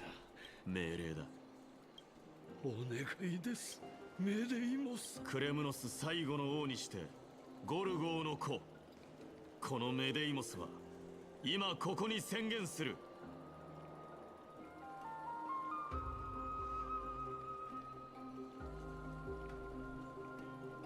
公暦2506年より時を。あなたは私たち。いや、それを母上のシグネットこれを持ち、もう漠然としたオンパロスは、しかしなぜ人を導けるのはお盾を掲げ。私はそれは重要ではない。 Oh yeah, there's the line. Failed to save that shot. How the hell is he alive then? やつあの夜、あ彼女は母上の名誉、そしてなら My Day was the best part of 3.1. He certainly seems to have a prominent role in 3.1. 出る前に At least as far as 会 I'm ってお aware. くべきやつがいるな。行くか。 He's probably one of the, just from the little tidbits that I've seen, that I've bothered paying attention to. He seems to be one of the more well-written characters in 3.1.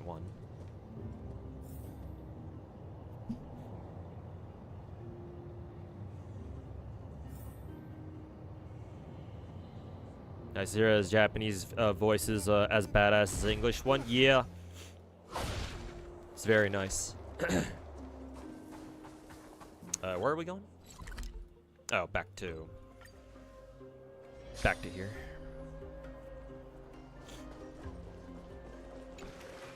来ましたか。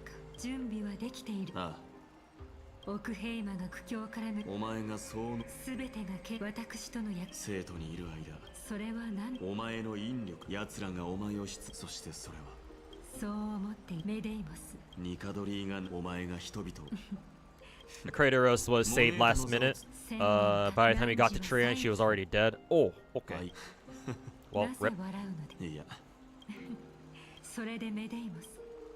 汝はいずれ非常にもし俺がええ。さようなら。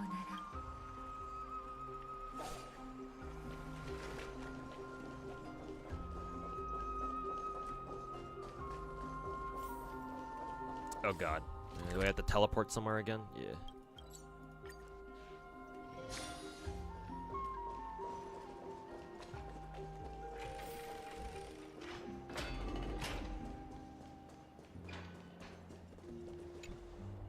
モーリス、異邦人、万事がうまくいけば過去を見つめな言葉を交わす機会。ほうまた何かはモーディスがいな。どう返せばいいの。真剣を手に俺はもう戻っ安心してくれ。 Forgot, but there's still like a whole なんだ dung ahead in the story still. I don't know what you mean by that. Other than maybe you mean that, what is it? We still have a long way to go, I guess. Well, that's fucking hilarious. You're not actually playing as Trailblazer. 一緒に写真撮ろう。 Wait, if Trailblazer and Maide and Daniel are all posing for a picture, who the fuck is taking the picture? Is Mem taking the picture? よ Who く the 撮れて fuck? いるな、変な感だがこの写真さすが私。満足してもらえ。お前たちもな。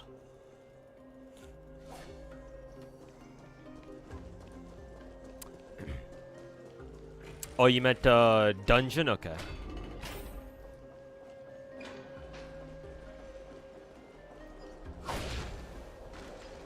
Mem, yeah.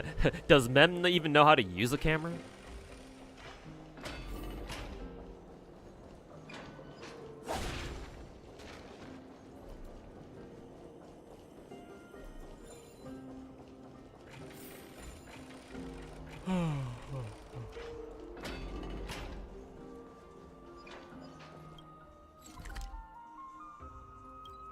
Where the fuck?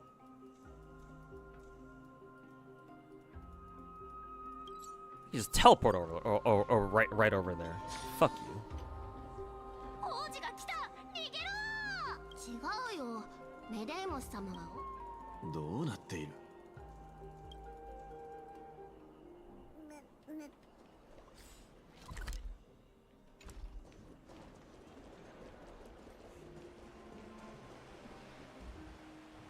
オンパラスの守護者に敬意を。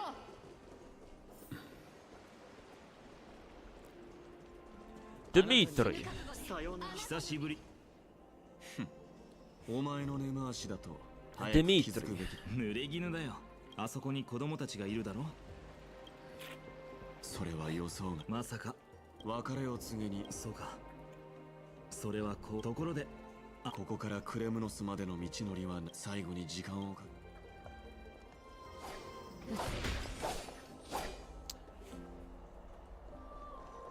ここにいるのはクレムノスの民だけではないようだな。その思ったんだけど、紛争の神もそろそろ名前を変えるべきかもしれない。団結の神なんてどうだろう。それか孫悟とか炭鉱が教えてくれた名前なんだ。 You buy the GSSR and Exedra, or are you free to play it for now? I would buy it, but the problem is that doesn't it have like a doesn't it have like a hard cap or something? We have to buy it before like April 9th or something. I don't really like that. I don't know. I don't really like how little time you have to fucking buy that shit.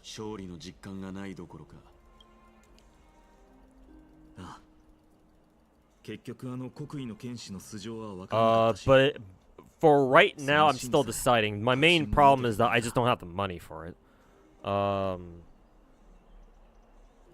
But maybe we'll see if I can get some more. If I can go through my fucking bank account and see if I can actually pay for it or not, then sure. オロニクスの力を借りたところで、過去は視覚にわずかな痕跡を残す。あの国威の剣士を切り殺せば、お前の心にある空虚感は消えるのか。そうではない。復讐は果たさなければならない任務だが、それを通して心が満たされる者はいないからな。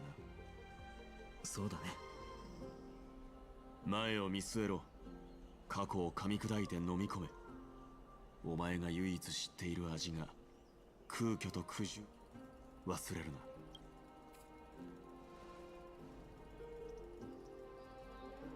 Think you beat the whole of 2.2 faster than the story in 3.1?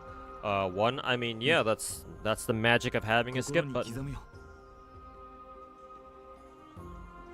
一つ頼みがある。俺の代わりにクレムノスの戦士たちの面倒を見てやってくれ。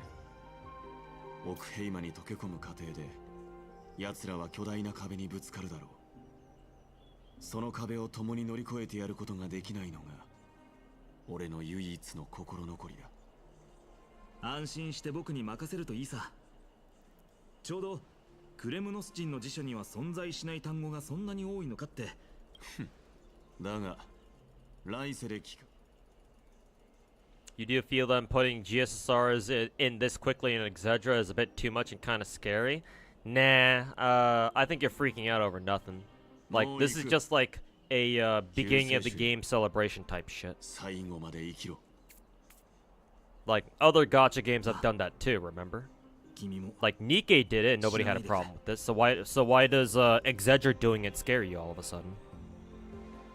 ブーンを祈るよ、メデイモス。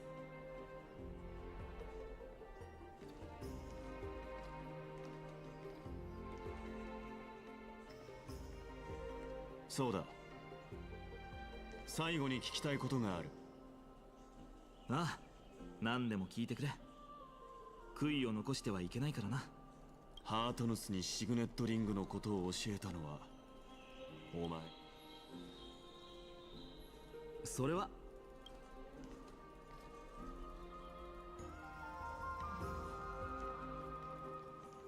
どうだろうね。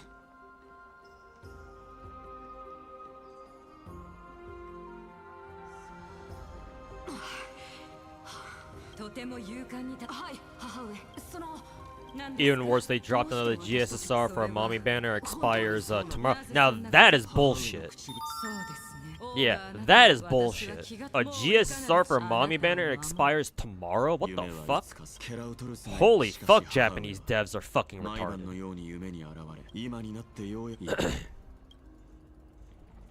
I don't know about that shit.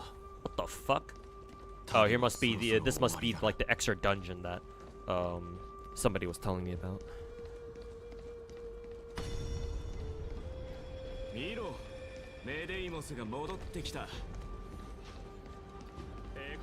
You just have Ian Magyar record flashbacks. I mean, they probably did it in JP too, to be honest.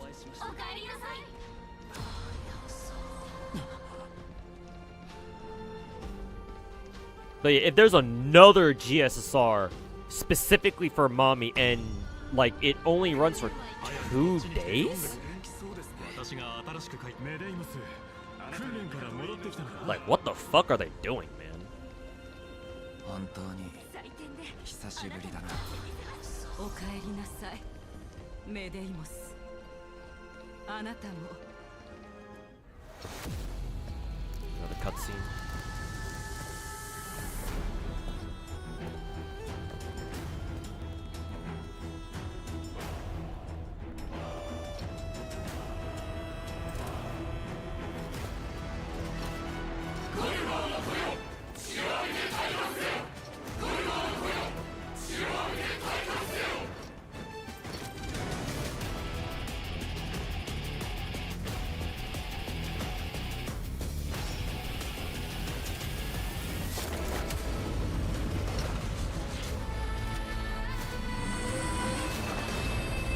Channeling his inner Gilgamesh.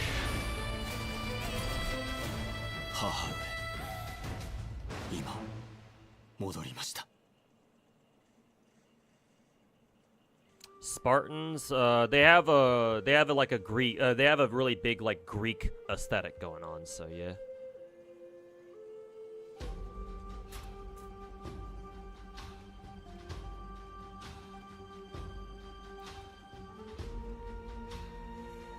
Why is everyone freaking out over a revive mechanic, bro? Oh, because most people are fucking retarded.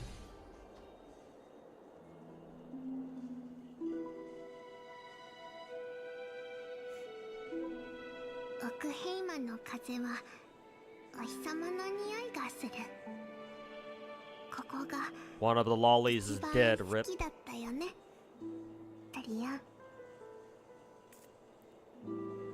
My day's man spread was insane. どうしてこんなことに落ち着いてキャスちゃん人生に別れはつきものだからそれに私たちの別れは普通の人みたいに You don't get what that actually meant? He just sits there defending his throne? I don't know. You're gonna have to ask somebody else about what the fuck's going on in the story, because I don't give a fuck. すでにヤーナスからの予言が下されていました彼女は無数の自分に分け無数の門と道になったその運命を受け継いだ私たちが同じ軌跡をたどるのは当然と言えるでしょうトリビー先生 Oh, that's interesting. Finon calls Tribi Sensei. The fuck? First time I've noticed that, actually. あらパイちゃんメデイムスは自分のそれは半身の使命いつか僕たちは過去を捨ててだから知りたいんだオンパロスそして自分を砕きい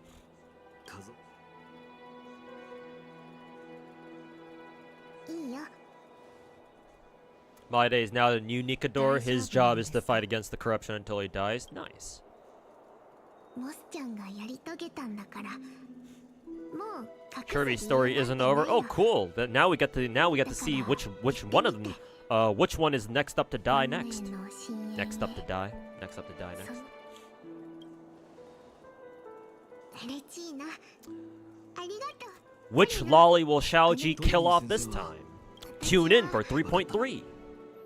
じゃ Or あ3.2 rather. 僕たちはこれで失礼。すでに心をまた後で会いましょキャスちゃんはいかん。はい、彼女はそれはささやかなもちこちで、あのね、キャスならトリアンは私たちのこと謝らないで。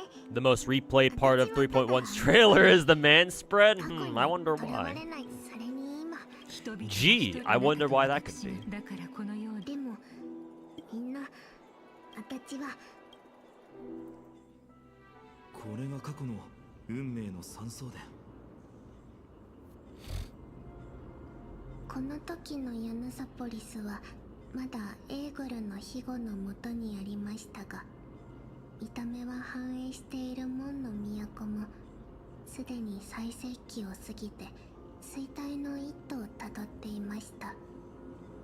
それははい、じゃああそこに。なんでかな。それは私たちも。あいえ、私たちと Oh, fuck. Why does Trinon look like that? Oh no, this is trivia, so I'm assuming this is somebody この different. 記憶は偽物の。でも私が自分だけをホロニクス。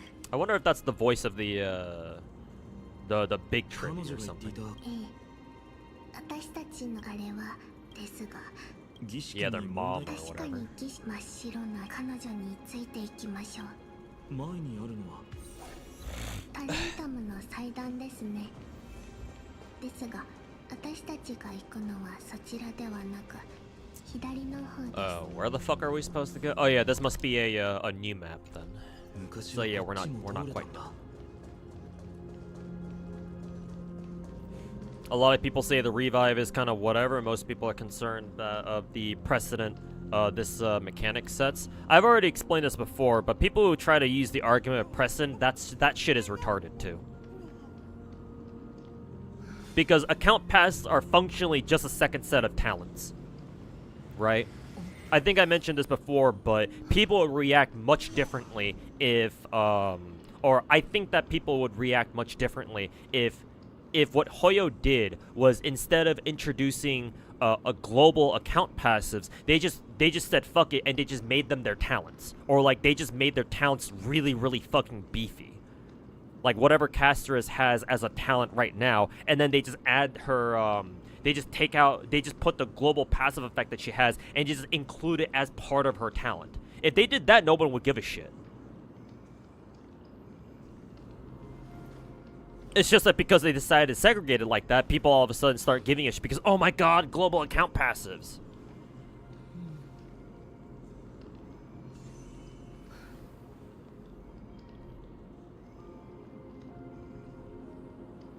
And not to mention, Star Rail is a joke of a game, mechanically speaking. Like, people talk as if fucking power creep is like a skill-based thing. It's not. Like, I already told somebody else in YouTube chat that I think it was, that Star Rail is not a game about knowledge or like skill. It's about setup. This game is straight up about, do you have the right characters? Or do they have the gear? If they do, okay, you're probably gonna beat this shit. It's not that complicated. Like that's how this game has always been. This game hasn't really changed that much. Like, mechanically speaking. So, like, why the fuck are people bitching about an account passive now? Like, did people not see the trajectory that this game was going down all the way back 2 years ago when we first started getting our really busted destruction characters? Remember that? Remember DHIL being fucking busted? Remember that? I do.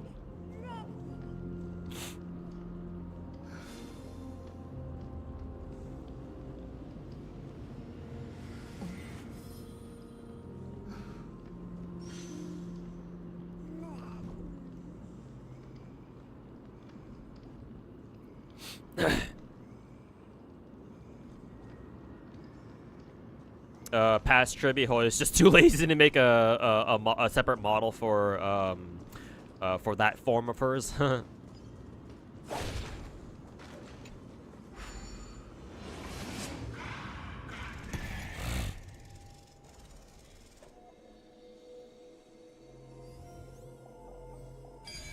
Because gacha gamers find a way to complain about anything? I mean, you're telling me.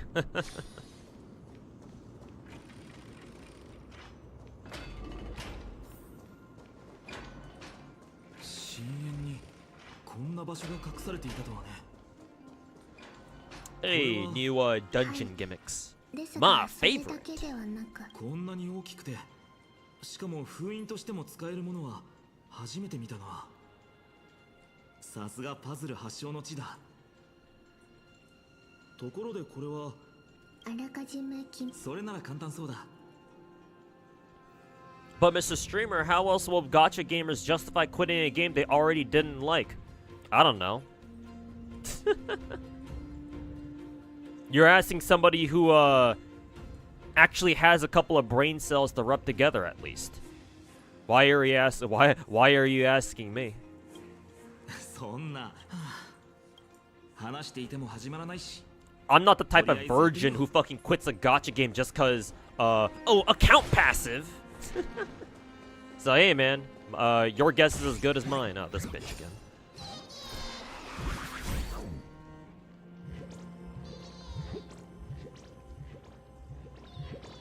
Sometimes people tend to forget that companies need to make money from free-to-play games. Well, it's not really that. Like, let's not twist the narrative out of context here, because enough people do that shit already.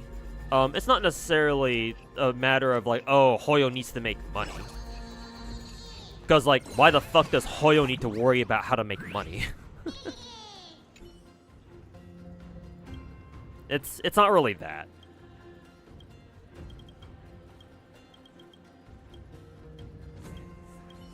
You're back. What's going on now? We're probably in like the epilogue of 3.1 story.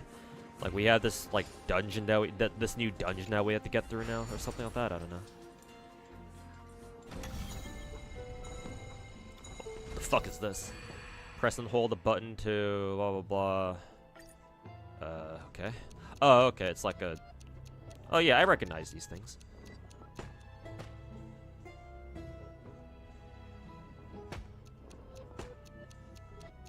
It's kind of cool.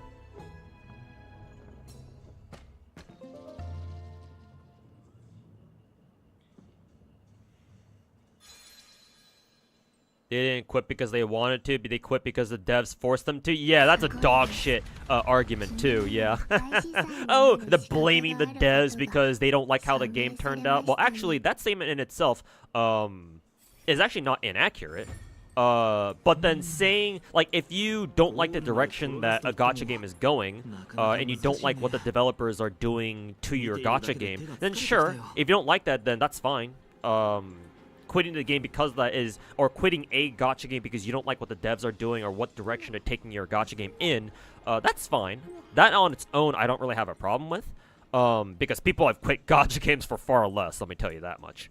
But, to say that the devs forced them to, that's just playing the victim. Yeah, that's just Omega victim syndrome right there. Oh, we were forced to quit the game. We didn't want to. We were forced to quit the game. Yeah, that's just 1000% playing victim. Holy fucking shit, that's so cringe.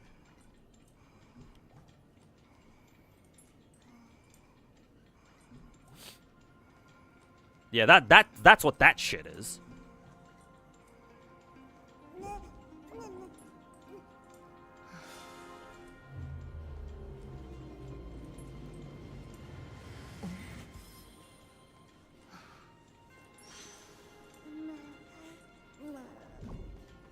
Where do we need to go next?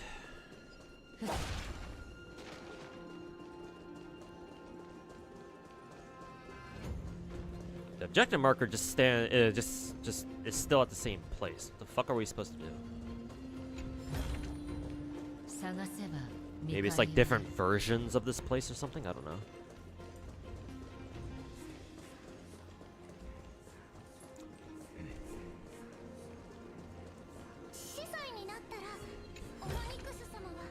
仲間と喜びを分かち合うことも忘れずにな。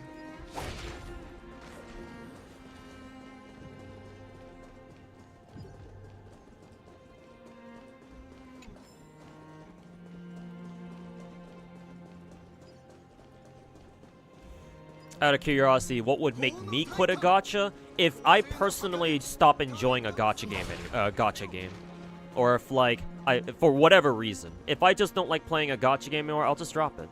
It's simple as that. The gacha games I've dropped so far are Touhou Lost Word, Magia Record, and Girls Frontline 1. Touhou Lost Word and Magia Record, I couldn't really get into the gameplay. Just for some reason, it didn't really click with me. So I was just like, like I'm not really feeling these games. So, like I'll just pass on them, right? Oh, I think I did it a little too late.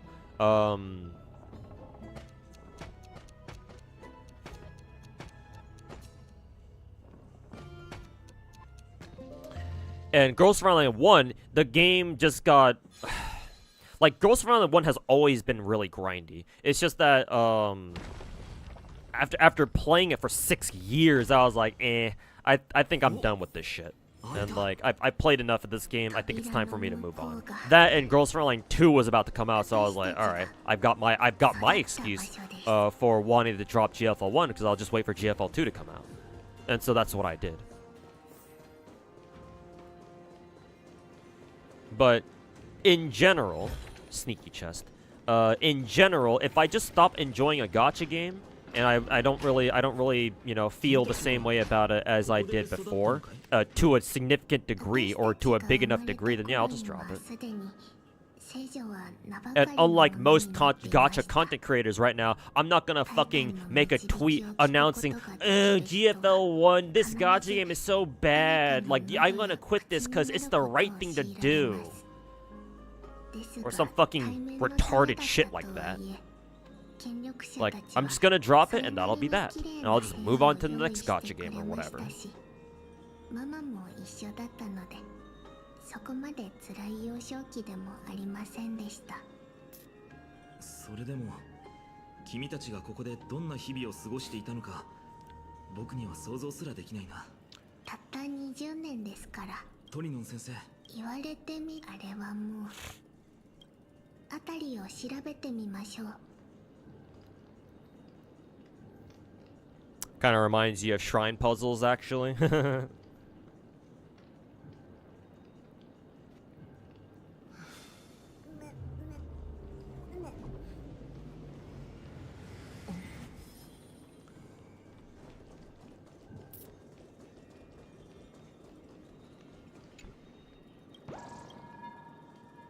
Do you know a gacha game that encourages you to collect as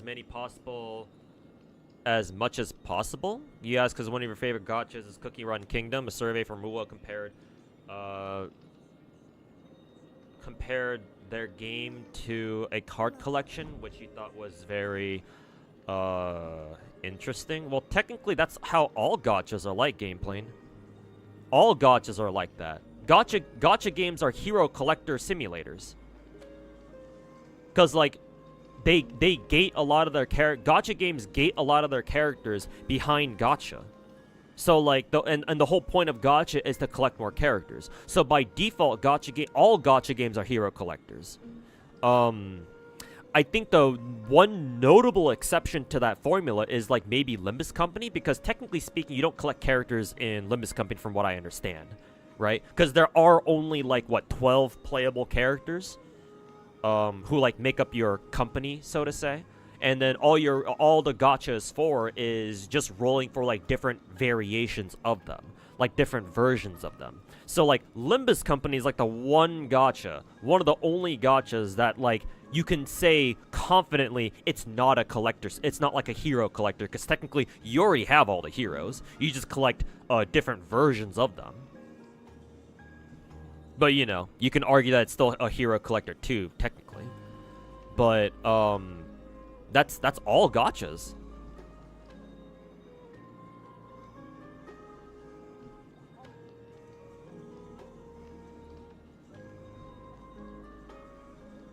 they put too much expectation for Hoyo to make every change they want for the game. And it's not really about change here, because like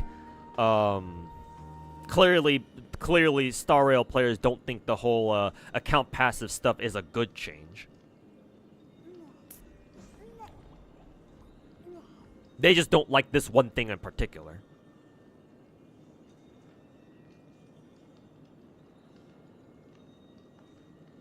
GFL2 is cooking. Global boosts them up a ton financially. Yeah, we global play. GFL2 is actually a rare case of a Chinese gacha whose global server is actually fucking bailing their asses out.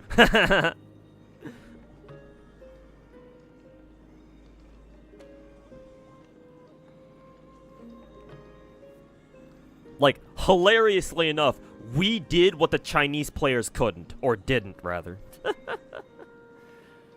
Imagine that. A Chinese gacha who gets carried not by their Chinese players, but their global players. Now I've seen it all.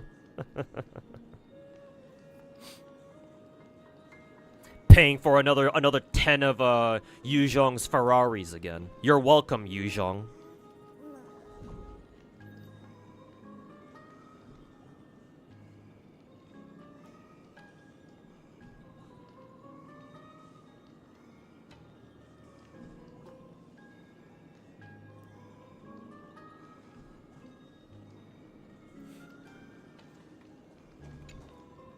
棚に本がぎゲバレの信託。あの時は彼らのパピ、いえ。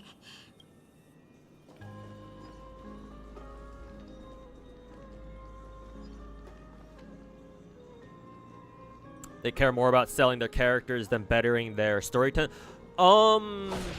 I would say that as much as I dislike Xiaoji as a story writer, I do want to give him the benefit of the doubt that he is trying, at least, to write a good story. It's just that he doesn't know how to, or he can't. Not to mention, if you're a big mainstream Chinese gacha, chances are your story is not going to be good, or at least not that good. Because if you're a mainstream Chinese gacha, you're like a big Chinese gacha, like say you're the big four, right? Genshin, Star Rail, Zenless, and Wuwa. Chances are you're not gonna have a good story, or a story that I would consider to be legitimately good. Because all it's gonna boil down to is, you know, you're gonna have main protagonist syndrome and a god complex, and everybody you meet is gonna fucking suck your dick except for the obvious bad guys. All the bad guys are super fucking obvious for the most part. And then, you know, you get into you go to a new region, fucking kick ass, you save the day, right? And boom, that's it. Like, that's all the Chinese gacha stories really boil down to for the most part. Like, you've got a couple of exceptions. Like, I would say Arc Knights and, like, Girls Frontline especially. Especially the story in the first Girls Frontline game. Because GFL 1 story apparently is really fucking dark. I don't know how the story in GFL 2 is, though. It's probably not nearly as dark as GFL 1 because, you know, big production gacha and all that. But yeah, like, Xiaoji's not going to be able to write a good story. I mean, he wasn't able to for Honkai Impact, so why we expect him to write an actual good story for Honkai Star Rail is beyond me. Ugh. You're hyped for your potato? M200? Yeah, I gave her a ring in the first game, so yeah, I'm looking forward to her showing up too. 当時の私たちの荷物。赤いガラス。私たちがそれを初めて見たのは、そのガラスは大きくなってから知ったので、あの日は。そしてもう少し進んでベッドルームに行ってみましょう。 You heard Limbus has a really good story? Same here. I've watched a streamer named Lakari play through Project Moon's other first two games in Lobotomy Corporation and the Library of Ruina. And yeah, those games have really good stories. So, not exactly surprising to see that Limbus also has a good story too. I mean, it's not Chinese, so no wonder. 儀式が成功。そうなってもそこは西かバラ色の地平。わかった。明日に向かって私たちの願い。タイタンの死に際の暗黒の死。 Yeah, two completely different attitudes with gacha. With Cookie Run, you know you can collect everything with how you approach the game, but going to Star Rail, you couldn't bring that attitude. Well, it's not just you. It's physically impossible as a free-to-play to collect everything. If you want to collect all the characters, you gotta spend at least some sort of, at least a little bit of money. こちらです。この本棚を通り抜けますので。 Like, unless you're just like the luckiest motherfucker who plays Star Rail, yeah. If you're a pure free-to-play, I don't think you can expect to realistically be able to roll all the characters in the game. You will be missing some. Like, if you don't spend at least a little bit of money. Like, you know, monthly pass, battle pass, that sort of thing.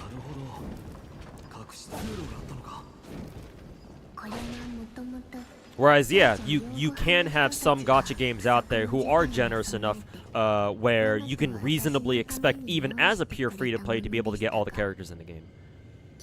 The gacha games that I play that are like that are Azure Lane, maybe Arc Knights, maybe.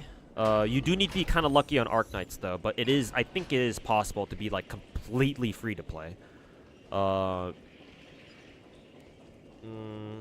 What else?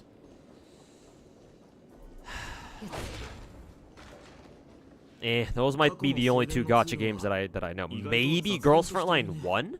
But I say maybe because heavy construction exists in that game. 押しても動かないし、上からも行けないみたい。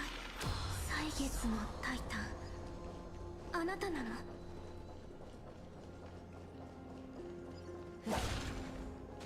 ほとばしい過去の伝説。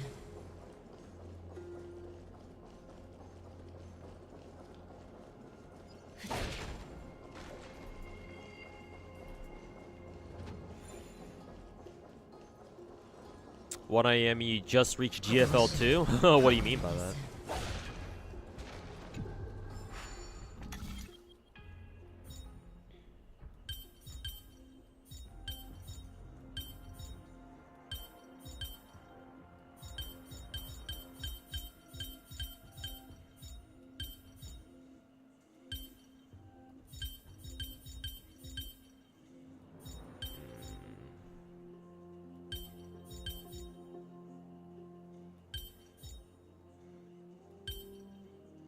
Yeah, that's not quite right.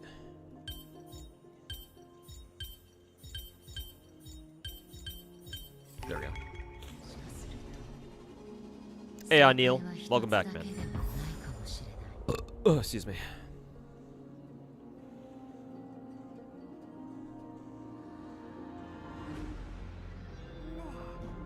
GFL 1 got really dark a year or two in. I mean, it didn't even take that long for GFL 1 to get dark.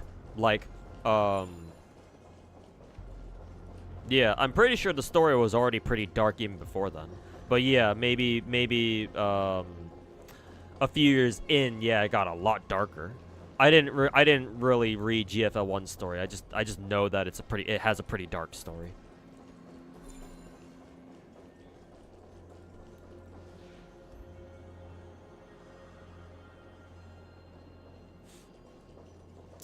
Where the fuck am I supposed to go?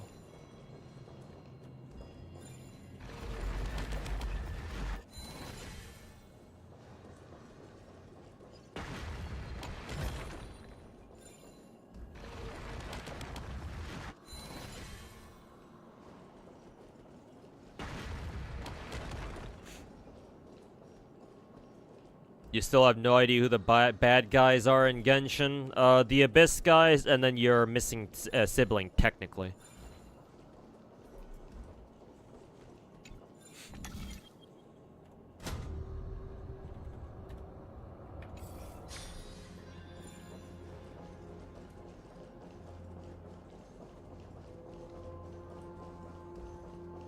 And then, like, maybe the Fatui, but, the Fatui aren't necessarily, well, some of them are definitely bad guys, but other Fatui are just kind of there because they're, you know, they have to be.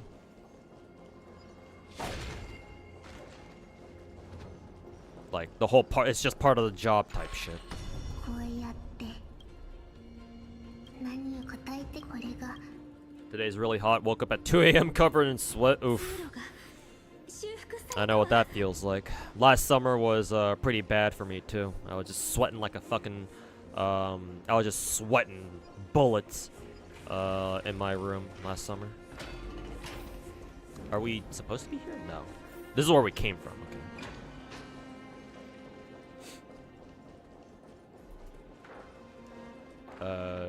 Oh yeah, I guess we just have to tap that again.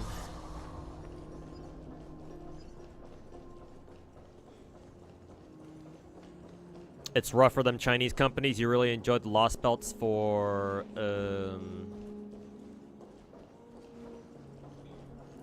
FGO. You think gachas hold back on killing off characters, which sometimes makes stories seem cheesy. That is understandable, to be fair, because obviously when you're rolling for characters, people don't want to see their characters that they roll for fucking die.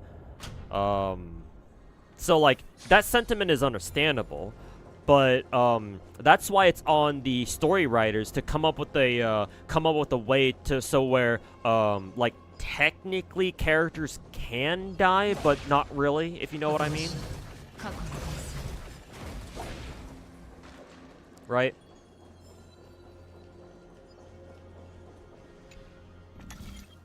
Or if you write a story where it's like, oh, you don't want your characters to die, then at least, you know, go through the trouble of like giving them like complex backstories and like really flesh out their characters and shit like that, you know? It's just that, you know, it's kind of hard to do that. And a lot of gacha games out there, particularly the Chinese ones, you know, don't put in that effort. Or like maybe they think they do, but, you know, not really.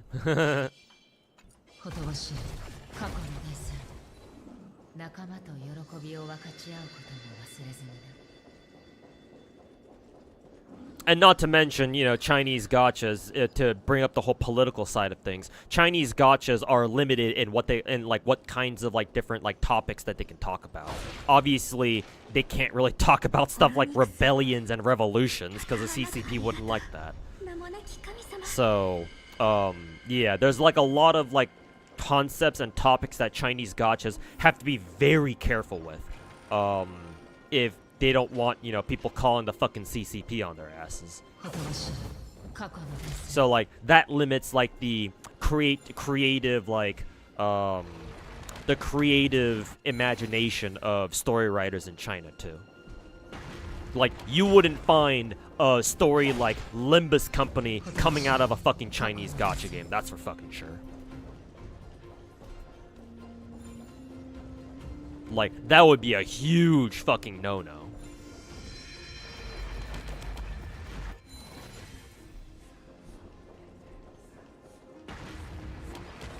Where are we supposed to go again? Oh yeah, right through the through this door.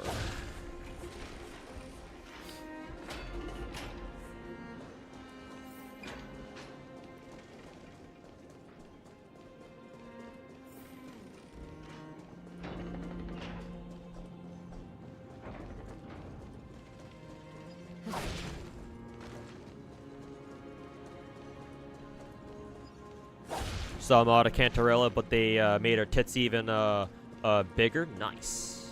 I like the sound of that. You can collect everyone free to play. You don't have to be that lucky for it. I wouldn't go that far, man. Nah. Having played Nikke since day one, that certainly hasn't been my experience. Oh. I guess I need to collect more of those nymph things. If they kill a character, they might literally get their own they might get killed by their own customers. Literally, yeah. people threatening to assassinate Dawe, yeah. People are fucking shitty, man. You like watching my streams. You don't really play much gacha games because you've never really been hooked on any gacha story. There are some good gacha stories out there, but then you don't really have to play gacha to read them. People record their stories and put them on YouTube all the time. Please stay clear. The fuck? Oh, fuck you, I guess.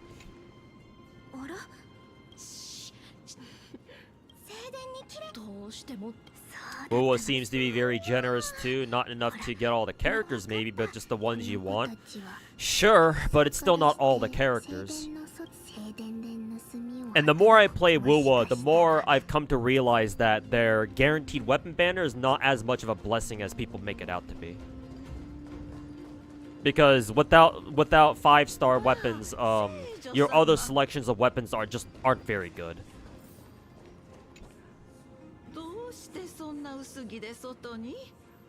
So it's like, huh, no wonder they made limited time weapons, 5-star weapons guaranteed. And the perma weapon banner guaranteed as well. Cause like the game is designed around you rolling for the weapon banners in the first place.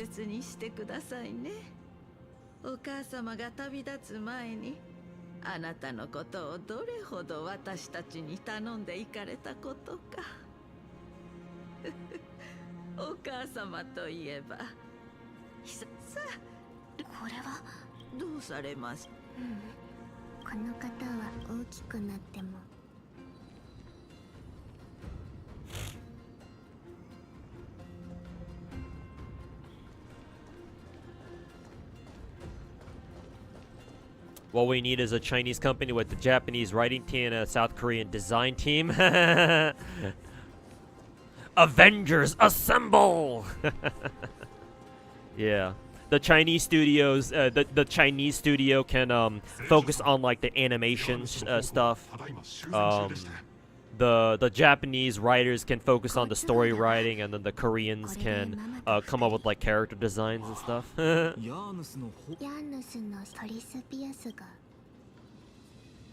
You heard Ubisoft got sold big time to Tencent? I'm not very surprised if that's true.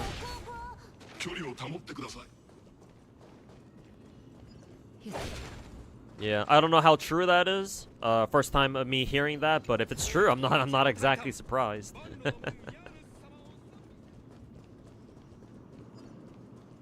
No, I'm not interested in the Persona gacha. I've already answered that one many times. I'm not like a big Persona fan or anything, so I have no desire to go out of my way to play the Persona gacha. この名前には何か特別な意味でもあるのかい? 3つの命を持つもの。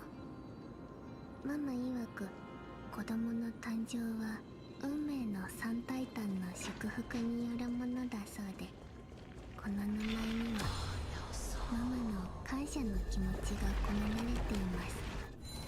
今考えてみると、これも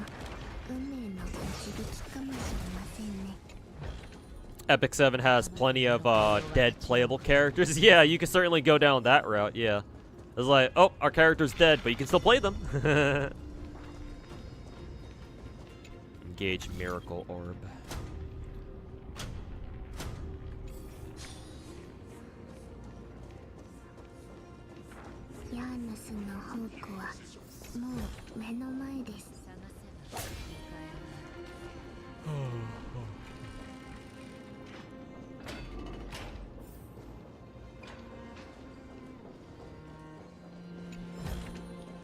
You understand why Chinese gacha game stories can't commit to an extent? Yeah, of course not.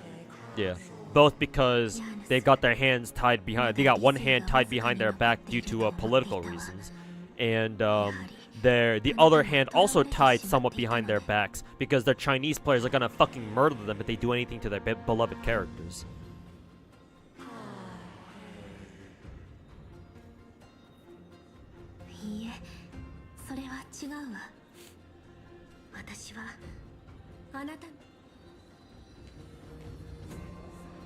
Hey, Brain Trash, welcome back, man. How's it going? You're okay with characters dying in story, just make them playable? Yeah, I guess so. But a lot of people out there would still have problems with that.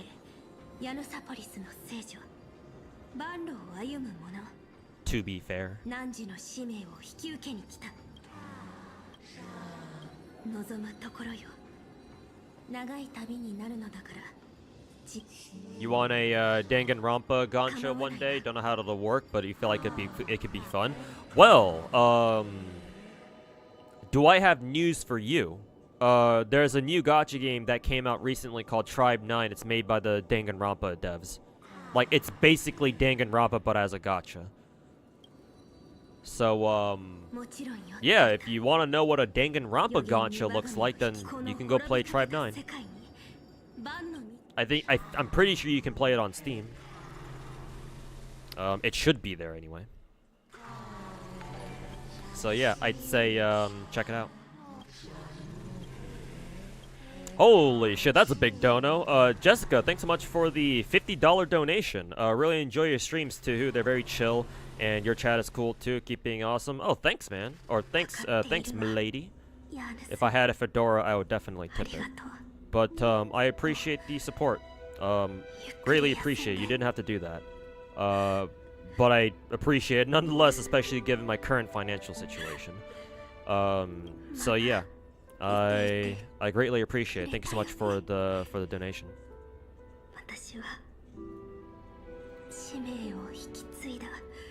But yeah, I'm glad the stream. You enjoy hanging out in the stream.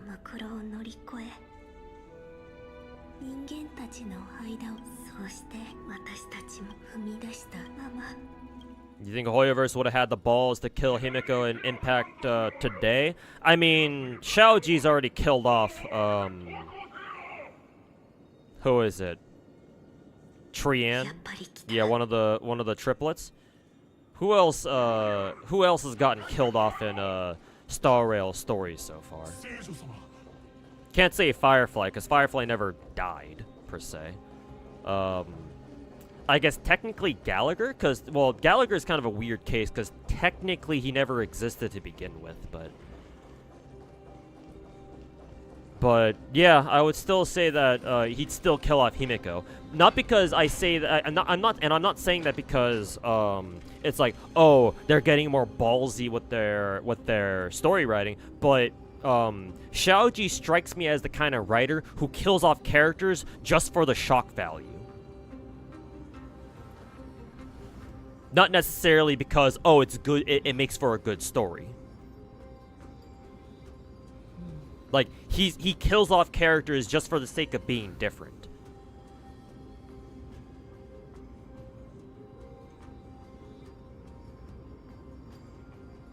Like, maybe that assessment is not exactly accurate, but that's the vibe that I get.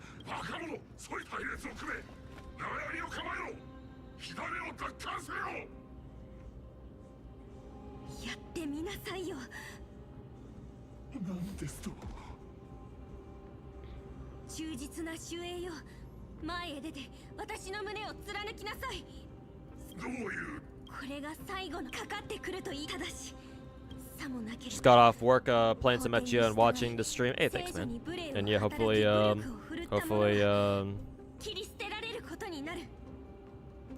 you can just chill for the rest of the night.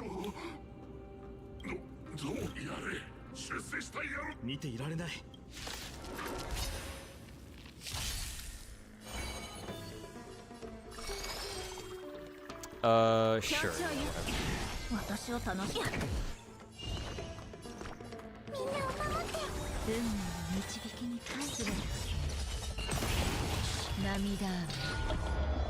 He killed Tingyan off screen but then revived her so he didn't even commit.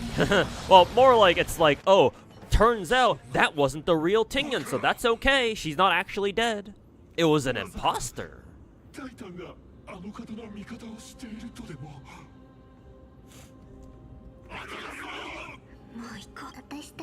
You daydream about making a gacha of your own sometimes. The more you think about it, the more you think about it, the more you think about if you'll ever even get the chance to make a game. Just a single player game like a platformer. Yeah, making an actual gacha game is really tough. right? Especially now that Genshin's come out, and are they all chasing Trebi? Especially now that Genshin's come out, and it's like, oh, they've shown you that if you want to make a very successful gacha, the best way to do it is to go the big production route where you have a huge budget and you put in like you know, put in a shit ton of effort and a lot of manpower and stuff like that into making like a huge ass, like a big scale game and shit like that.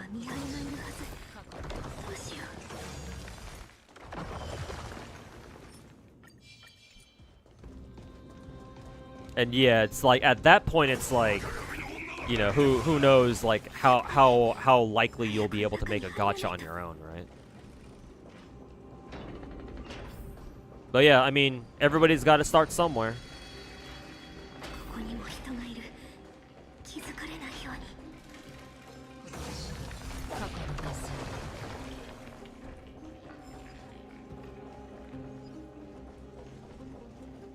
Star Rail killed a third of a character. I guess that's progress. True. If you want to put it that way, you're not wrong. I haven't kept up with Star Rail, but what's the context of this? Oh, another Mr. Pokey tweet. What did he talk about this time?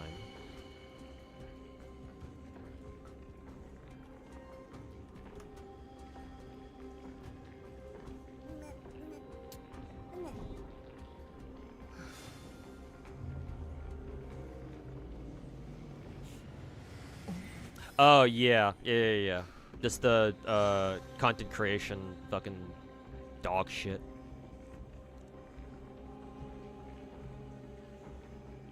I'm actually with Mr. Pokey on this one, yeah.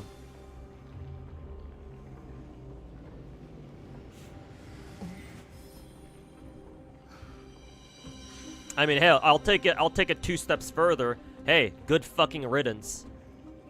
Maybe Star Rail will become less fucking... Maybe the average intelligence quotient of Star Rail players will go up a little bit after all those dog shit content creators leave and they take all their fucking dog shit fucking dick-sucking fans with them.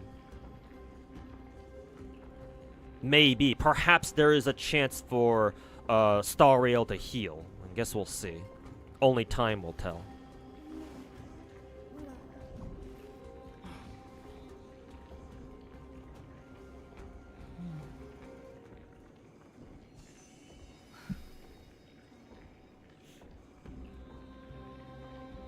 Do I have a top 1% facial? You do? Well, that's great. I don't give a shit, buddy.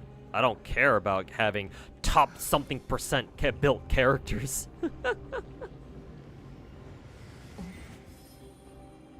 I mean, hey, if that's what makes you happy, then cool, you do you. But if you're gonna come into my stream and ask me, hey, do you have a top 1% facial? 'Cause I do.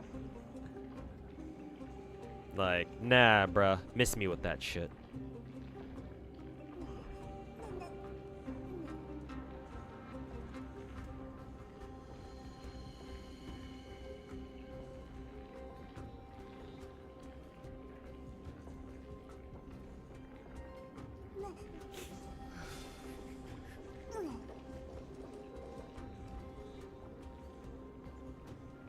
Tribe 9. Yeah, I heard about that, yeah. People were upset with the game, so the devs like fucking changed their rates and then refunded everybody their fucking currency. That's certainly something.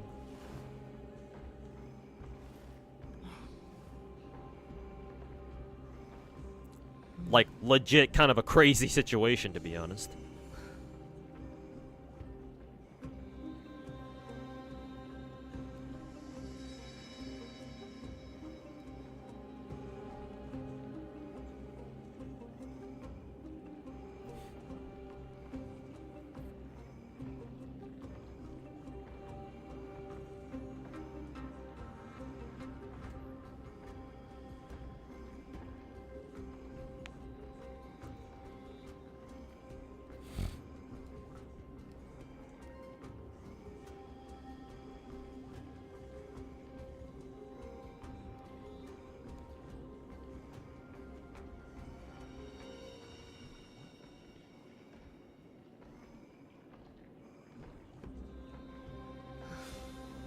Man, I think I'm fighting a boss in chapter 4, and they love spamming burn on people, huh?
Alright, Okuni's ult here should kill the boss. There we go, finally.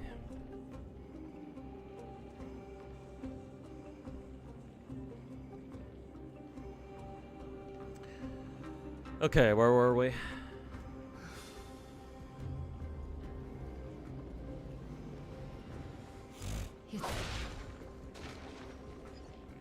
Can't imagine how much MiHoYo spends to maintain their servers. Yeah, I mean, server maintenance is very expensive, that's for sure. And given how big their games are too, yeah, no doubt. しい過去の伝線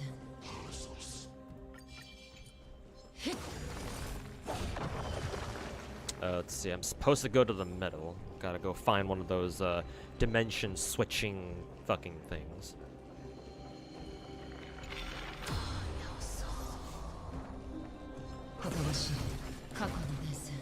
Star Rail murders your wallet. Does that count? Yeah, let's yeah. Let's just put it that way, I guess. Let's see. I guess we need to shine something here.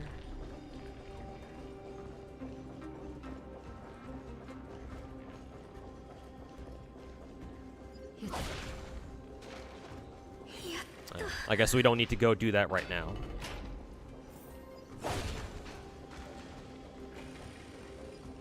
Oh, there's another door over here.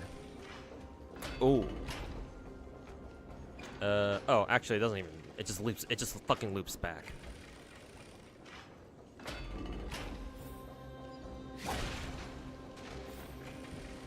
Why does there need to be permission? Because Twitch auto mod.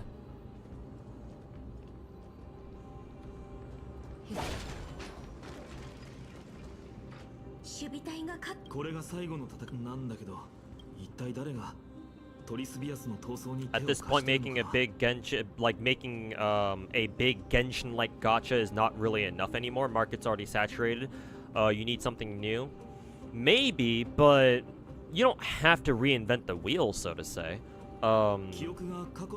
As long as you deliver a solid product, like, people will play it.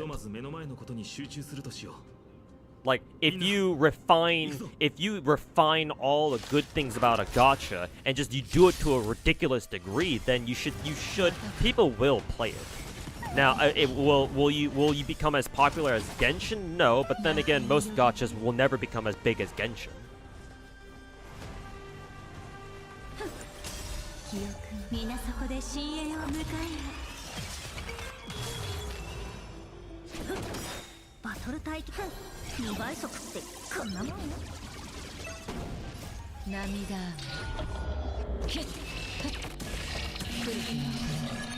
Curious how much money Hoyoverse spends on marketing. Much more so than any other gacha developer out there, that's for sure. Like, how do you think Genshin got so big as it did? It's because Hoyo went fucking crazy with their marketing.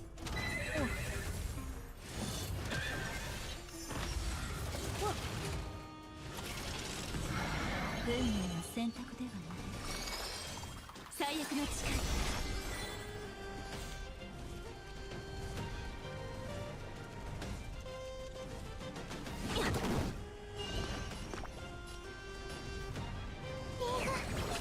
運命の導きに感謝あっちは俺様だけで十分だ。あなたそれとも運命の引導を渡そう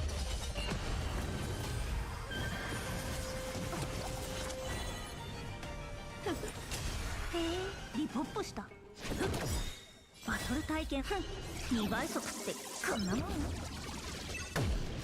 涙 Exedra mobs just love debuffs? Yeah, apparently.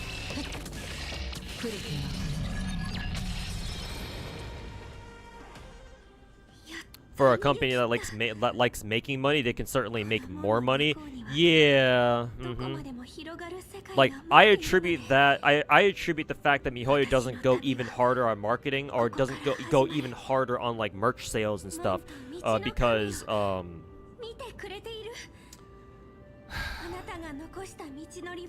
it's actually probably three things. One, they probably don't give a shit enough of a shit. Two, they don't want to make too much money. Like, this is a political thing. They don't want to make too much money where they start drawing the attention of the central government, and the government starts to audit them and be like, hey, so where are you getting all this money from? I mean, that's why, remember, that's why Hoyoverse exists, because they're a shell company for MiHoYo because they're based out of Singapore. Not, not Shanghai or wherever MiHoYo is based out of in mainland China.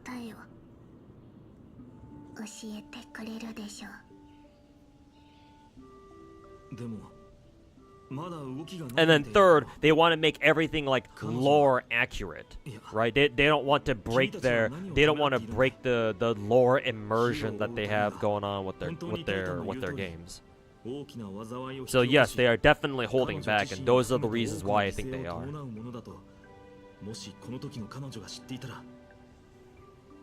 Remember Yostar moving to Japan? Yes, sir, I do. There's a very good reason why they did that. Yeah, or at least part of the company? Yeah, exactly. Very good reason why they have their HQ in Tokyo. 僕たちの声が聞こえるのかいいえ彼女には私たちの声を聞くことも姿を見ることも Feel like Hoyo spends more of their money marketing them games than their development? I don't know how true that is. Maybe, nah, that's, I don't know how true that is, man. Like, I'm not like a marketing expert, or I'm not even a game dev either, but I would imagine game deving is probably more expensive than marketing. So again, I don't really know how true that is.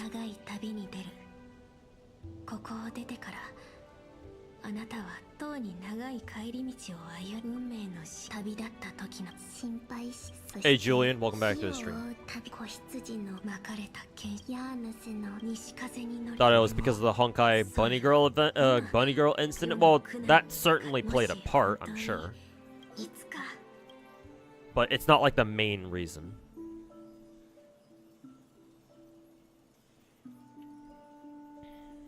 Yu Zhong doesn't care.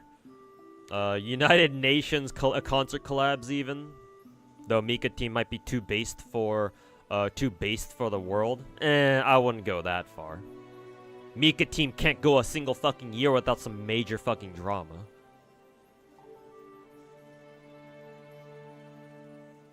Around 3 years ago, your buddy took you to like MegaCon. I'm assuming it must be like a Comic-Con or something. Oh, did two of the lollies die, or just one? Why are we back here? It's probably you're surprised to see how big Gacha is in a Western con. It's everywhere. Well, I hesitate to say Gacha, especially because you said this was 3 years ago. That's more Genshin. You probably saw a lot of Genshin stuff. Though by this point in 2025, yeah, Gacha games are obviously much bigger than they were in previous years. みんながそれは実現 Still just one? Okay. I was like, we're back here all of a sudden. No, did like fucking Trinon die or something like that? But nah, probably not. だからキャスちゃんわかんないこととか Why did Yostar move to Japan? My guess is because they didn't want to deal with the political atmosphere of being in China. But they could have had other reasons too. Like Yostar has most of their gacha games are very popular in Japan. Like what gacha games do they publish? Azure Lane, Mahjong Soul. Mahjong Soul is a big one in Japan. Blue Archive, remember that one? Arc Knights as well. A lot of their games have pretty big followings in Japan, and it's probably they probably my thinking is that they figured the business atmosphere is a lot more stable in a place like Japan than it is in China. So they decided to take the jump earlier on, so that way they won't have to deal with that shit later. You know, kind of rip off the band-aid now, so to speak.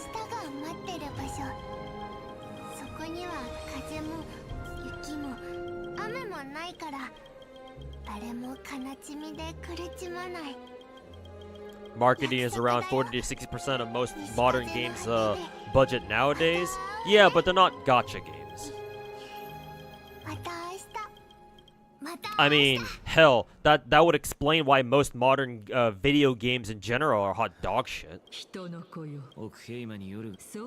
Why not spend a little bit more money on actually developing the game so that they're actually good, maybe? そなたがもうあなたが勝手に火種を私に植え付けたせいでああそなたの当事者の私我らは言った覚えているの心配しないで In my opinion, which of the Hoyo teams has dropped the ball the hardest? Like, you feel like the Star Rail team has dropped it the hardest? Yeah, I would have to agree. Only because Star Rail hasn't been out for that long, and they're already going down whatever path that they decided to go down on. Like Genshin, at the very least with Genshin, as many problems that I have with Genshin, at least they're fucking consistent. You know? Genshin's been around for going on 5 years, and so it's like, well, at this point we're kind of used to whatever bullshit we've had to deal with in Genshin for, you know, the past 4 years. Oh yeah, here's Mommy's fucking who is it? Gacha. Oh yeah, and there's the Mommy GSSR.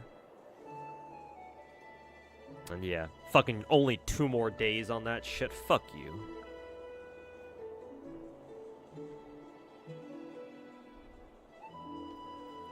Well, I'll have to see. I'll have to decide if I want to roll in the GSSR then. But shit, man, 2 GSSRs already? That's like $36 already? Holy fuck, man. Like, I wouldn't mind spending GSSR on one of them, but like both of them right now? Like, holy fuck. Maybe Lazy Devil actually had a point with this. Like, normally GSSR, I wouldn't be annoyed by GSSR, but why the fuck are they giving us 2 of them at the same time?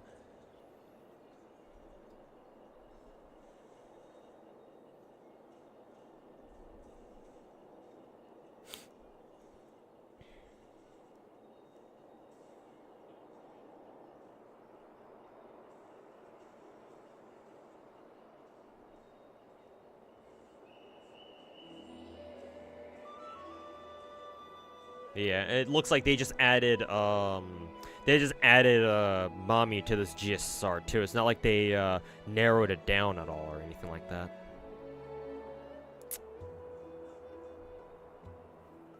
Yeah. Maybe I'll buy the GSSR for Mommy, and then if I don't end up getting her, I'll probably try to just roll on the Mommy banner on its own or some shit like that. But yeah. 1 GSSR is fine, but 2? Ugh.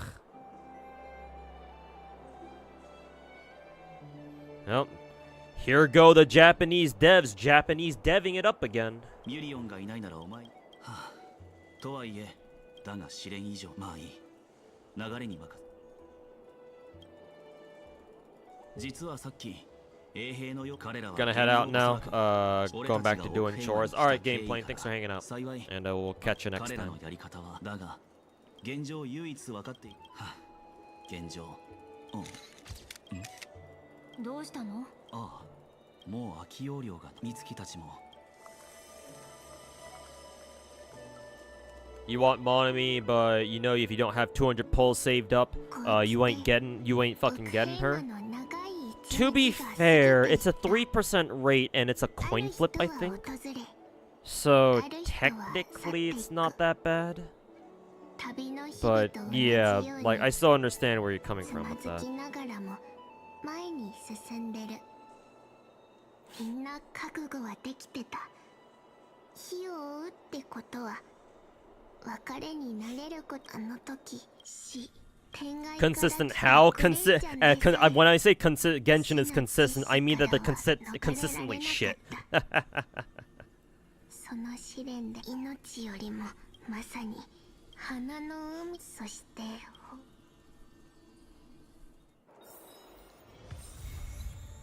Okay, we're finally done with the fucking event. And I only have 30 minutes left in the stream. Cool.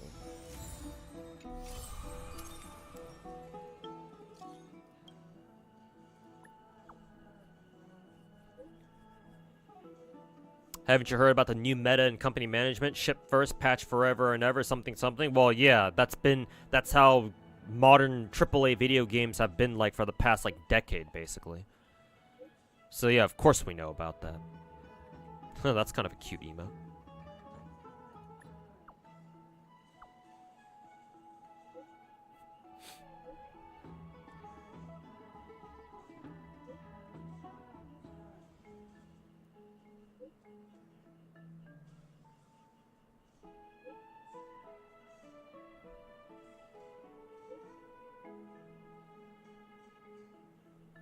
The best thing Hoyo could have done was add a skip button, but Hoyo's sticking to their guns on their story to not add it. Well, yeah, of course not. Yeah. Of course not. Why would they when they're trying to make story one of their main selling points for their two biggest gachas? Hey Kenzawa, how's it going, man? Welcome back. How's my right finger doing? It's doing all right. I haven't had to like spam click much. At least not as much as I'd expect it to.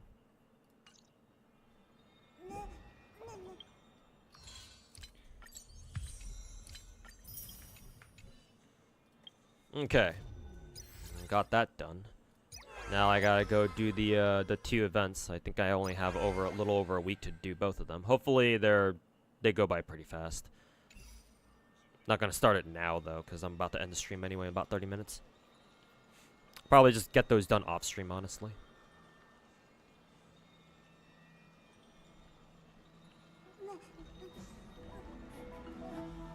When Juyuan had a rerun, you're gonna M6er.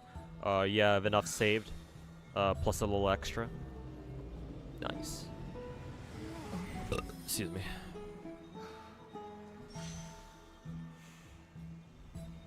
Events won't take long. Alright, cool.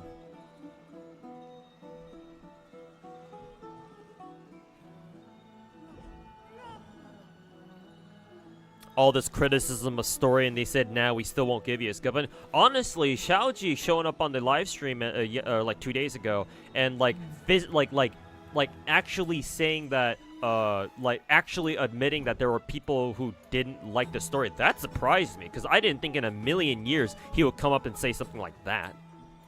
So, credit where credit is due, I guess. But I still don't know how the fuck he expects to salvage Star Rail's story.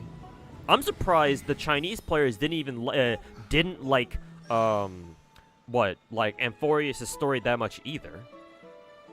Because I hadn't really heard much about it. All right, going to sleep. All right, board player. Thanks for hanging out, man. And we'll catch you next time. Who did I get in Exedra as my 5-star? My tutorial 5-star, or the guaranteed 5-star tutorial role, I guess we'll just call it that. Was what's her name? It's the fire fan girl, who buffs your team with like crit rate and attack. And then I spent my first multi on thanks to the login the launch rewards on Homura's banner, and I rerolled until I got Homura, and then I got Homura and Okuni in a double SSR roll. So I got quite lucky with that.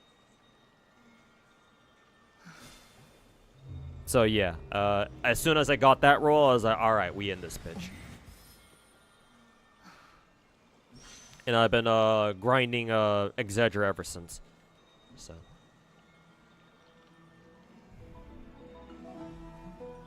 They announced some sort of like true ending. I mean, as if that's going to make anything different, but sure.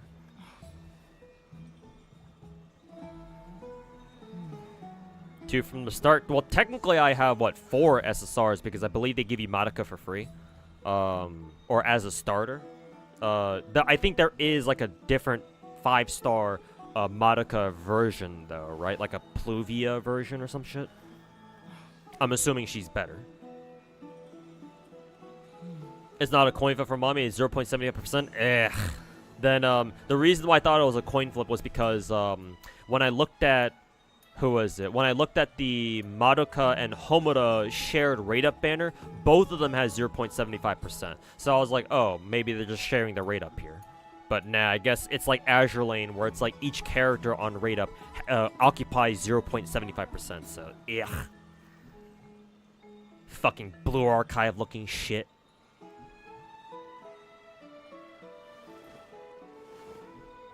So yeah, maybe I shouldn't even bother rolling on Mommy's banner then. Ugh. Finished main story already. I mean, it still took me like 3 hours, but I think I was already like maybe a third way through when I started it today. Something like that.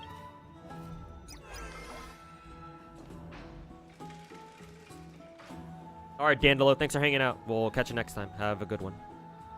Chimera event's got a bit of boring yapping, and Teaks one you can skip optional dialogue if you choose to. Nice. Then yeah, I'll definitely get those started off stream.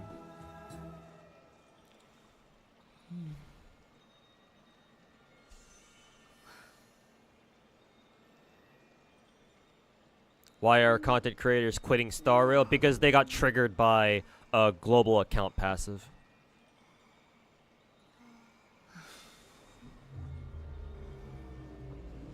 And they think that quitting a gacha game is good PR.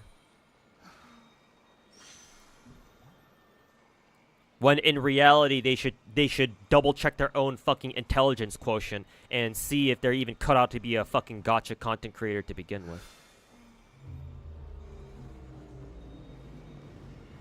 I mean, clearly the IQ threshold to become a gacha content creator is not exactly very high to begin with, but still, this is just another level of fucking mental retardation.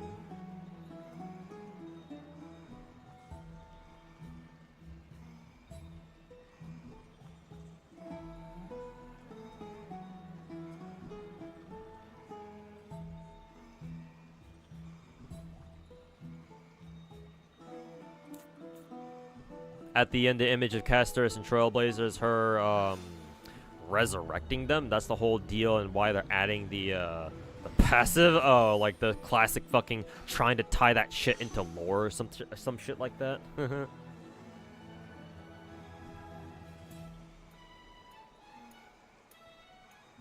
Iroha, Natsume, and Tsuruno banner is better if you just want one of those three because they're all 75% rate up. So it's technically like a 2.25% chance. Okay. I'm gonna have to check the tier list to see who's like good or not. I don't know if there is one. I'm sure there is by now. It's been like 3 days since Exedra's come out, so I would imagine we should have some tier lists, at least some preliminary tier lists out now.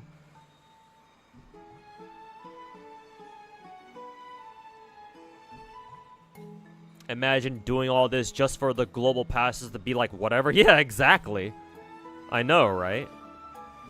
Because, like, yes, it's very easy to think that global passes can be, like, really, really fucking broken in the future.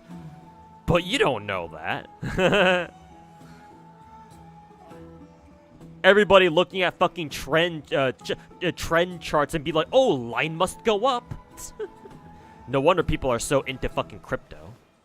And no wonder people love fucking looking at gacha revenue charts.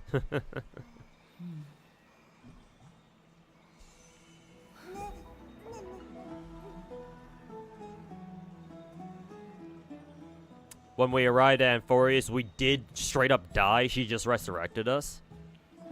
It would have been nice to have like some sort of like, would have been nice to if we had some sort of like indication that that happened.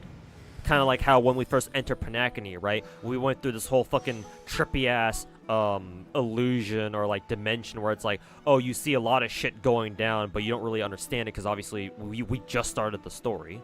But I don't think we had any indication of that happening in Amphorius when we crash landed here. So yeah, I don't know.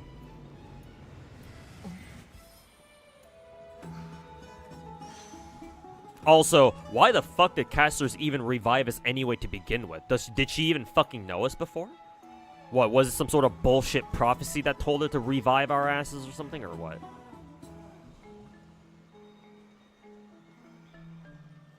The Mikazuki Villa girls and Exedra all top tier. I don't know who they are, because I don't really know a lot of the Exedra girls, especially if they're from Record. Like, I know the base. Oh, Silver Meteor, thanks so much for the 57-month resub, man. Welcome back. Hope you're well, bro. I'm doing alright. IRL still is kind of a challenge, but for now, I'm doing okay. Yeah, the only Exedra girls that I know, or just the only Magia girls I know in general, are obviously the base girls. I remember Okuni and whoever her friend is, her girlfriend or whatever, because I remember reading the spin-off manga for them like a long ass time ago. I think I remember reading like 2 different spin-off Magia or Madoka spin-off mangas. I think it's been such a long time though, like easily over a decade. So I recognize Okuni. I know where she's from, and her and obviously her girlfriend. I know some of the Record girls, like the main Record protag, and a couple of her friends. But yeah, I don't recognize a lot of them, obviously. I know Ashley Taylor though. I know she's they made Ashley Taylor as like an NA exclusive magical girl, so that's kind of cool. And I'm actually pretty happy she's back in she's back in this game too.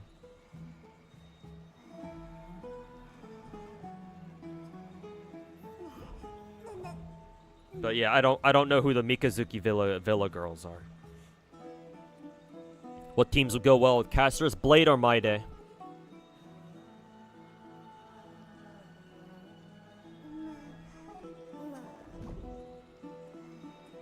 Because Casterus's Dragon Summon, I believe, does more damage the more HP your team loses. Like, collectively. So that means that characters who lose HP on purpose will be good DPSs to run with her. So, Maide or Blade, in other words.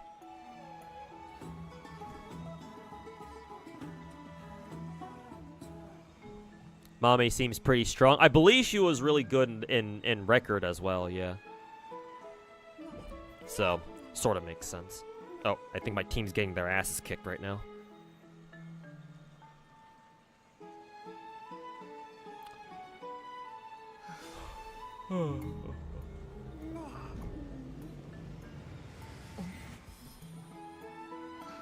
Any big gachas coming till the end of 2025? So far, Enfield. Exedra all counts, technically. But Enfield is the one that we know should be coming out this year. At least by, like, August of this year. So, hopefully not too much longer. And hopefully we'll get some news about some of the other big gachas that I have my eyes on. Like Azure Parmelia, Ananta, NTE.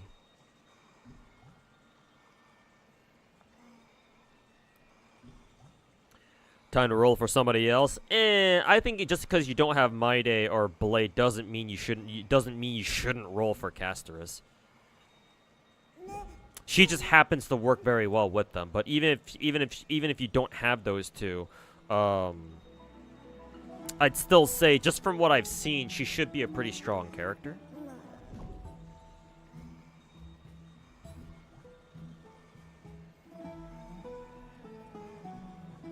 At least, if nothing else, I think Casterus has probably the most gorgeous animations in the entire game. Like, if you want to talk about power creep, animation power creep is where it's at. She and Acheron probably have the two best animation sets in the game.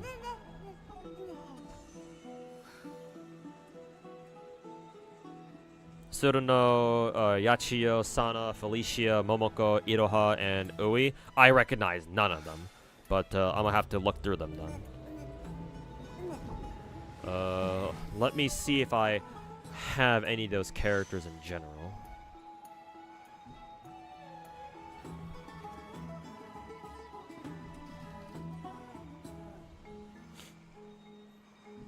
Let's see. Oh yeah, I have Suruno. Yeah, she's the flame fangirl who buffs your team, or she's part of the buffer class, obviously.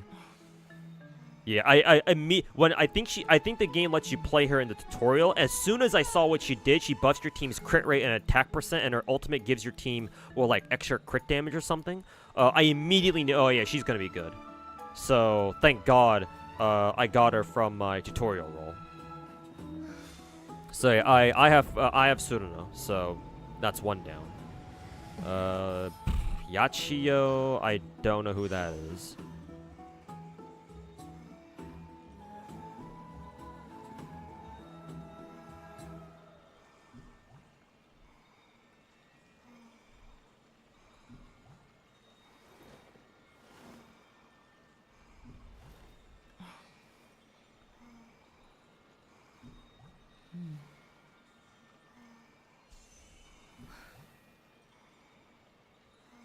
Looks like I don't have Yachio. I don't think I have Sana either.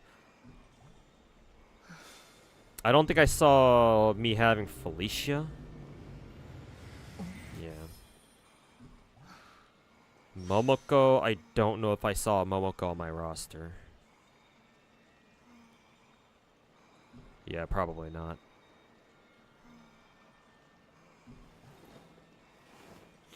And then Iroha, and then Oi, yeah. I think Suruno might be the only Villa girl that I have.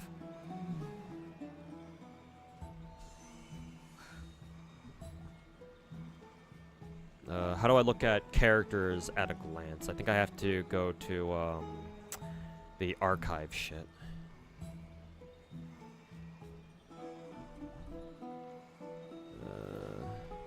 Was it gallery? Yeah, I think it was gallery. Gallery, and then Kyoku.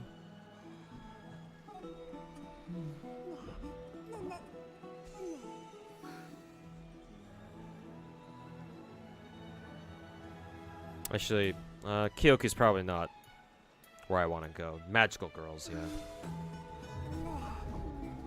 yeah. Oh, Iroha and Yachi are the two record girls. Okay, that's who they are. I knew what they looked like, but I didn't know their names. So they're top tier, no surprise, because they're from record. Sana's the shield girl that they let you use in the tutorial. Felicia too. Okay. Okay, so I know who they are then.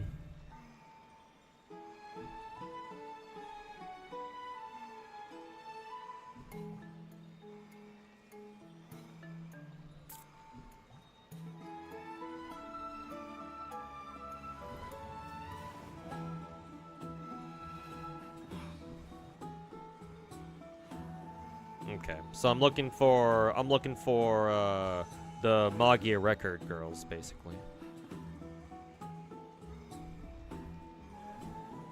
But specifically their 5-star versions, I assume. I don't know why it wouldn't be their 5-star versions.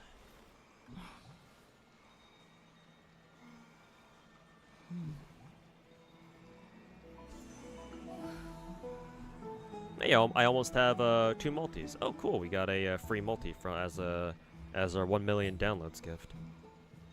Cool.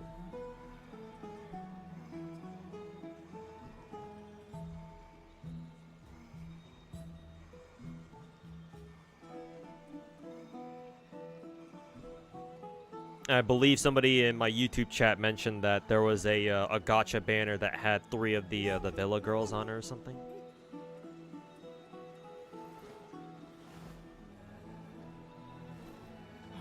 Oh yeah, this one, yeah. Though to be fair, this is just gonna be a dual rate up because I already have who is it? I already have I already have Suruna.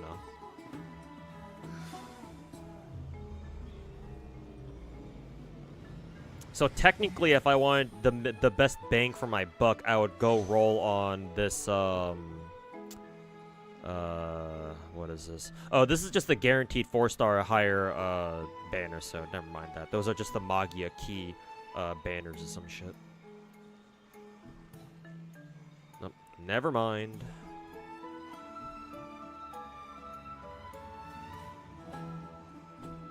Yeah, all of the triple rate up banners are more or less dual rate up banners technically.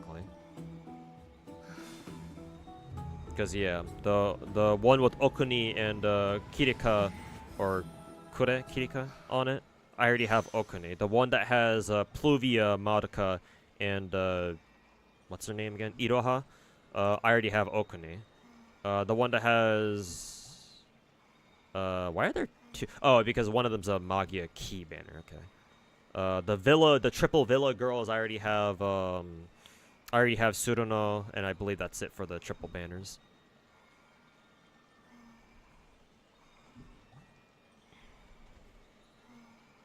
Akron was an anniversary unit too, wasn't she? Both her and Cass's are purple coded. Coincidence?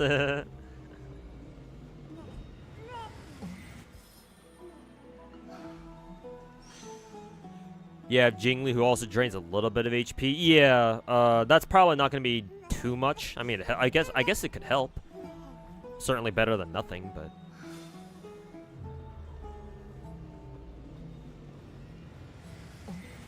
Felicia is more of a PvP unit because her ultimate is a AoE stun, though a lot of bosses can be stunned. Oh, right, I forgot this game has fucking PvP.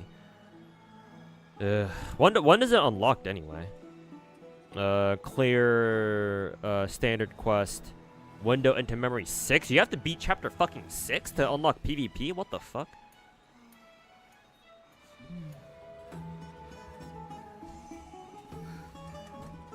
Hey, two, how's life? Trash as usual, but I'm hoping it gets better this year. What's my top 3 Gooner games of all time?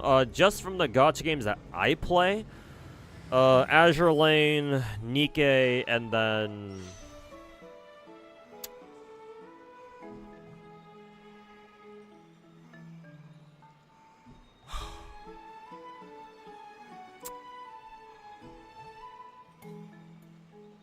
maybe Snowbreak?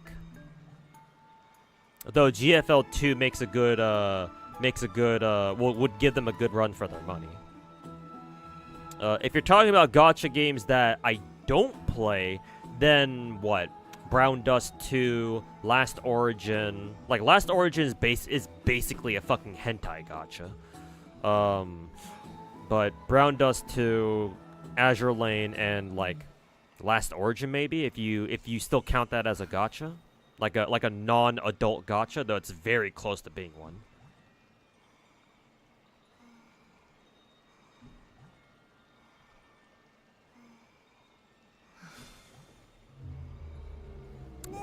BD2JP TW account reacted to the green text. Oh, I know exactly what you're talking about, Ronaldo. Yeah. Because I saw earlier on Twitter, yeah, there was like this super viral tweet saying, like green text tweet saying, "Have gacha games gone too far?" Right, and it shows a BD2 screenshot. Right, it's the one of their skin. It's that one BD2 skin where it's basically the imprint of a girl's ass and her fucking pussy. on like a on like a sauna bench or whatever, like a hot spring or like a sauna bench.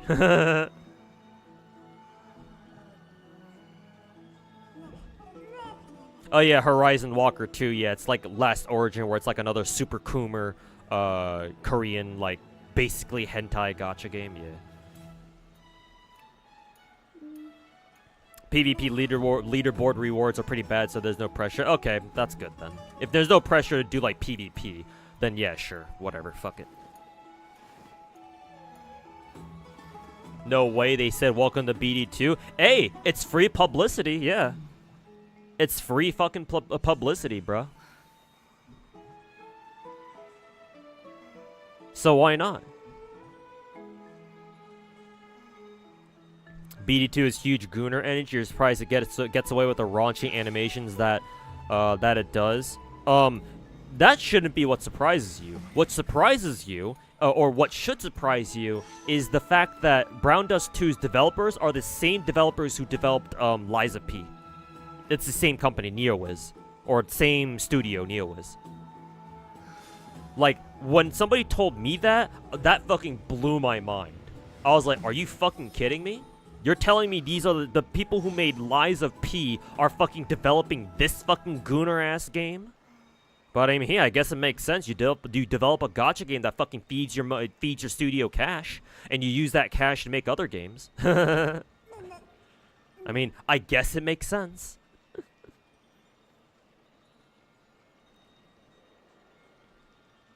Are you late to the stream? Yeah, sort of. I'm about to get off stream pretty soon here. In like maybe 5-10 minutes. But, yeah, we can just hang out for the next like 5-10-15 minutes until I gotta go. Hoyo could never, yeah, physically speaking, Hoyo could never, yeah. Like, you're never gonna see Hoyo go that far. I mean, we saw what happened when Hoyo tried giving global players a fucking Bunny Girl trailer, and the Chinese players fucking straight roasted them for it. Ouch. I mean, if you'd like to, you can, you know, you've got the stream VOD, but yeah. It seems like you usually join the stream right around the time that I have to get off. Like, I wish I lived somewhere where I didn't have to deal with a fucking noise curfew, but that's just how it is. Nikkei and like Stellar Blade. I mean, actually, Shift Up is actually working on a new game right now. It's just they're keeping it low key because I think they just started development on it. But I've seen a couple of like they've been putting out some work notices or like job application requests because they're looking for people to like help them write a story or whatever, and like other technical positions in like this new game that they're making. It's just we have no idea what their new game is gonna be like, and it's not. I'm pretty sure it's not Stellar Blade, but yeah. And then of course Snowbreak and Mecha Break, yeah, for sure.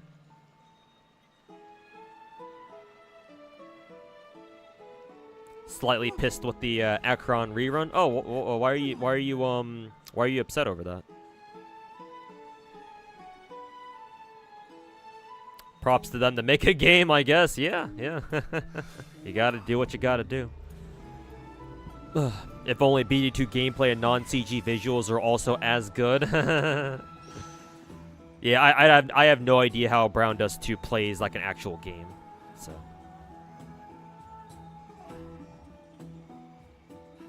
Hoyo could make one, they just don't want to. I mean, it's more like they can't, because even if their players were okay with it, the government wouldn't be.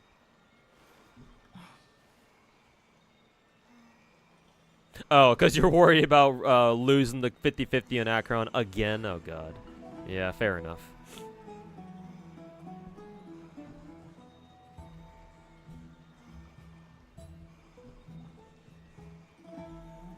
Fair enough.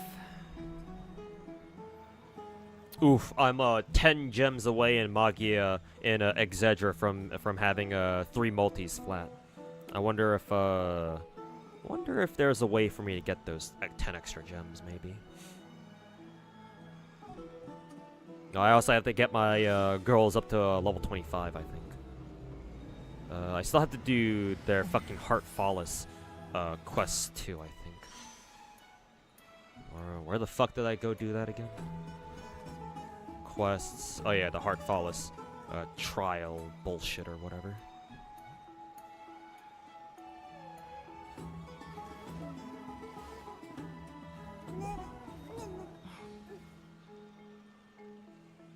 Oh yeah, if I clear this, I can get my 10 gems. Cool.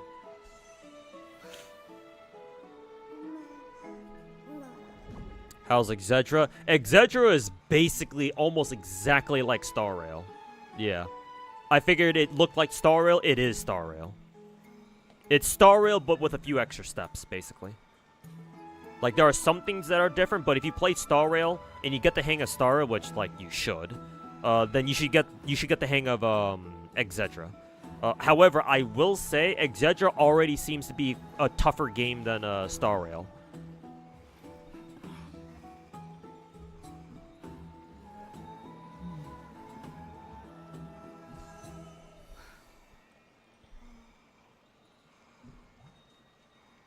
It's just a 1-to-1 copy. No, not quite a 1-to-1 copy. It's like a 0.9 to 1 copy. It's like very similar, but it does do a few things differently.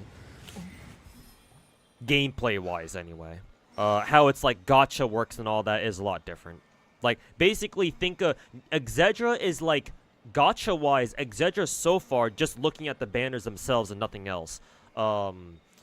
Exedra feels like it's Nikke combined with what is it? Blue Archive.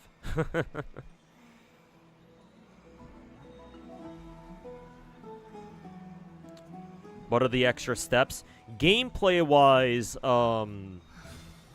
the most notable differences that I've seen are that in Exedra, the classes are almost exactly identical. Almost.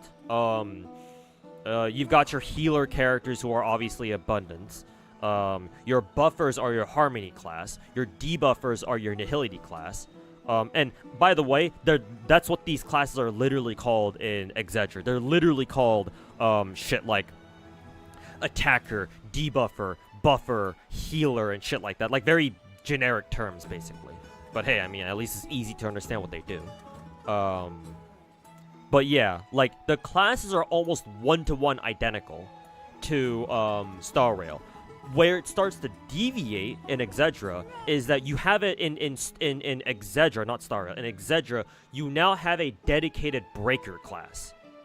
Like, their class is called Breaker, and the whole point of them is that they try to, or their job is to break enemies as fast as possible. Or, like, they're the ones who specialize in breaking enemies.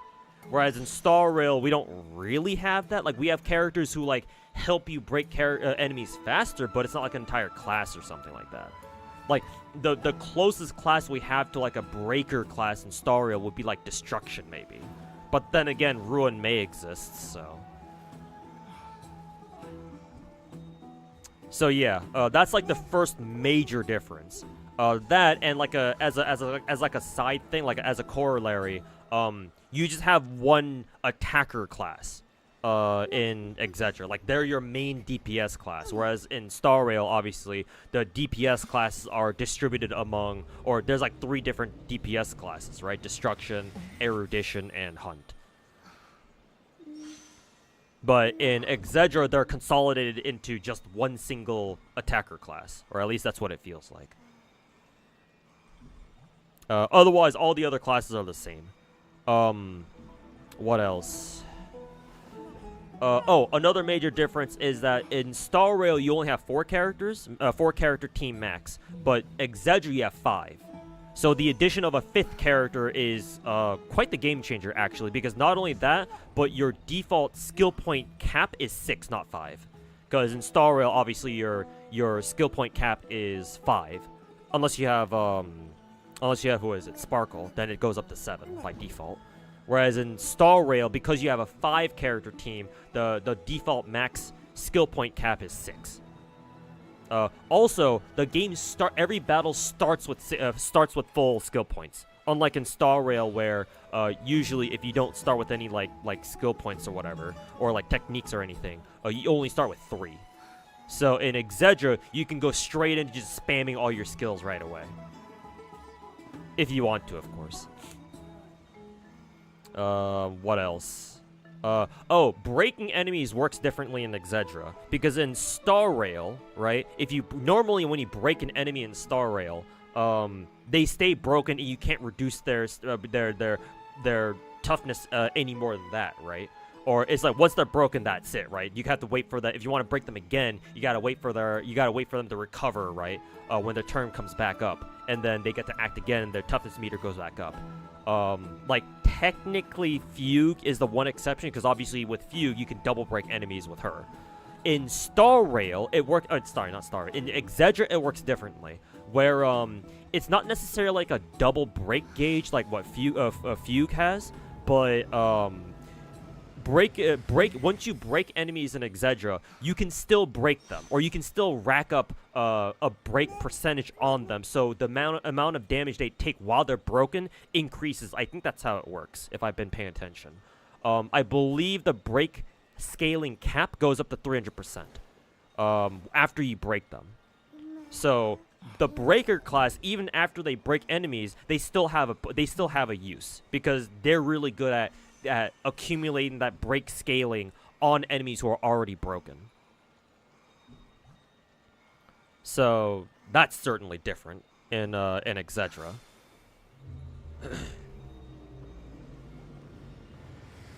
Gameplay wise, I think that's all that I've noticed that it's like actually different. Oh, no. There's also another thing. You do not have to have the same exact elements as enemies in order to break them. All elements in the game, in Exedra that is, are capable of reducing toughness or like breaking enemies in Exedra. It's just that obviously if you have matching elements that enemies are weak to, then they'll just break them faster. But you no longer have to, like, you're not forced to bring matching elements to like take advantage of enemies' weaknesses. Like all characters, all elements can still reduce toughness on enemies in Exedra, but obviously if you were to, match their element, then you break them faster. Gotta go too. Thanks for the insight. Hey, thanks for hanging out, Lance. And yeah, I'm gonna end the stream soon here too. So, but yeah, take care, and hopefully we'll catch you tomorrow too.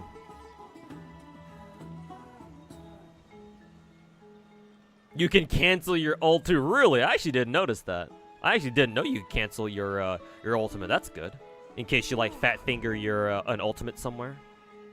That's nice.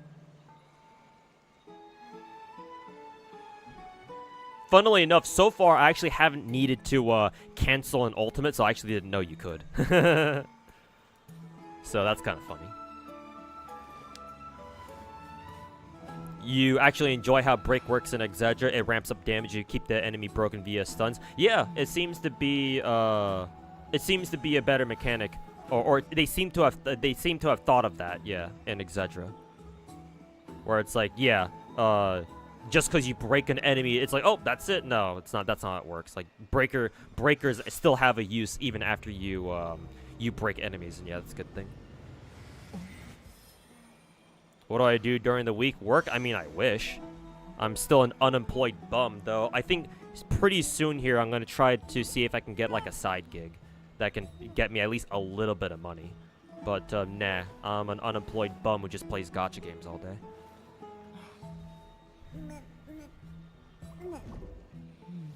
What time am I stream tomorrow? I mean, actually tomorrow, since I have to wake up early to go help out my brother with something, I should be here earlier. It depends on how long the thing I'm doing with my older brother lasts for.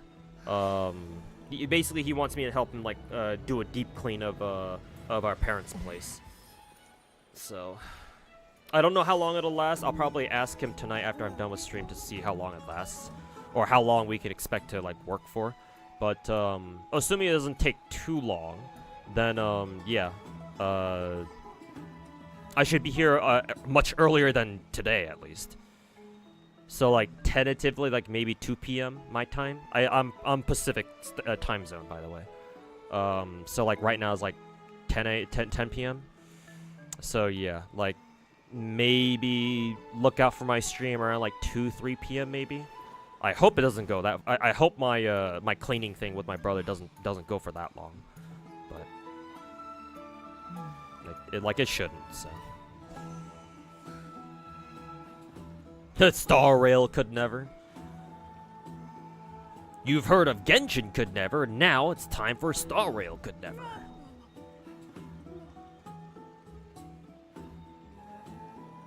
I haven't done the beginner banner in GFL 2 yet. Really? Shit. It'll update me in the next stream though? Okay.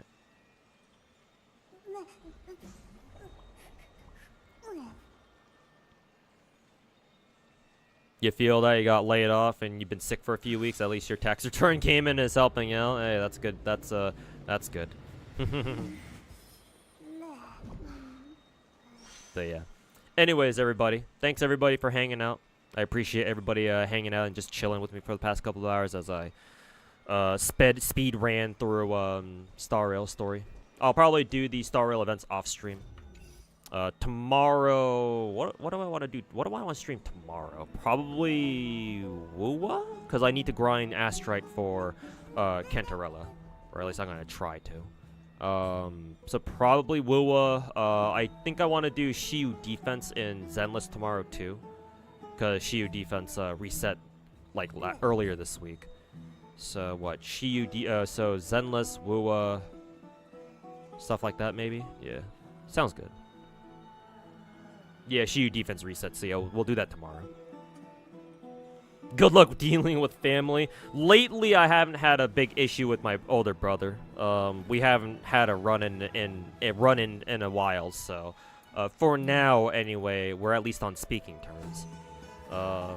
That and he's paying me for helping him clean the house. So I mean, I'll take whatever money I can get, even if it's from my older brothers. So I'll at least tolerate him for now. So yeah, I don't really have a for now anyway. I ain't got a big problem with helping out. So yeah, hopefully nothing goes wrong tomorrow. But yeah, thanks everybody for hanging out. Everybody, yeah, he's paying. Money's money. But yeah. Anyways, thanks everybody for hanging out. Do I want to raid anybody? Actually, I want to see if Mr. Pokey's streaming. I follow him, so I should see if he's online or not. Kind of rare for him to start streaming at this hour. I don't know. I don't think he starts streaming until later. Sometimes he does go live pretty early on, actually. But looks like today is not one of those days. Yeah, I don't see him live on my following tab. So I already raided Sweetly yesterday. I'll go raid who is it? I'll go raid Ruby. I haven't raided Ruby in a while. So catch you guys over in her stream. I'll probably like lurk in her stream or something. But yeah, take care everybody, and I will see you guys tomorrow. So yeah, have a good rest of your evening. Have a good rest of your weekend, and see you guys back here tomorrow.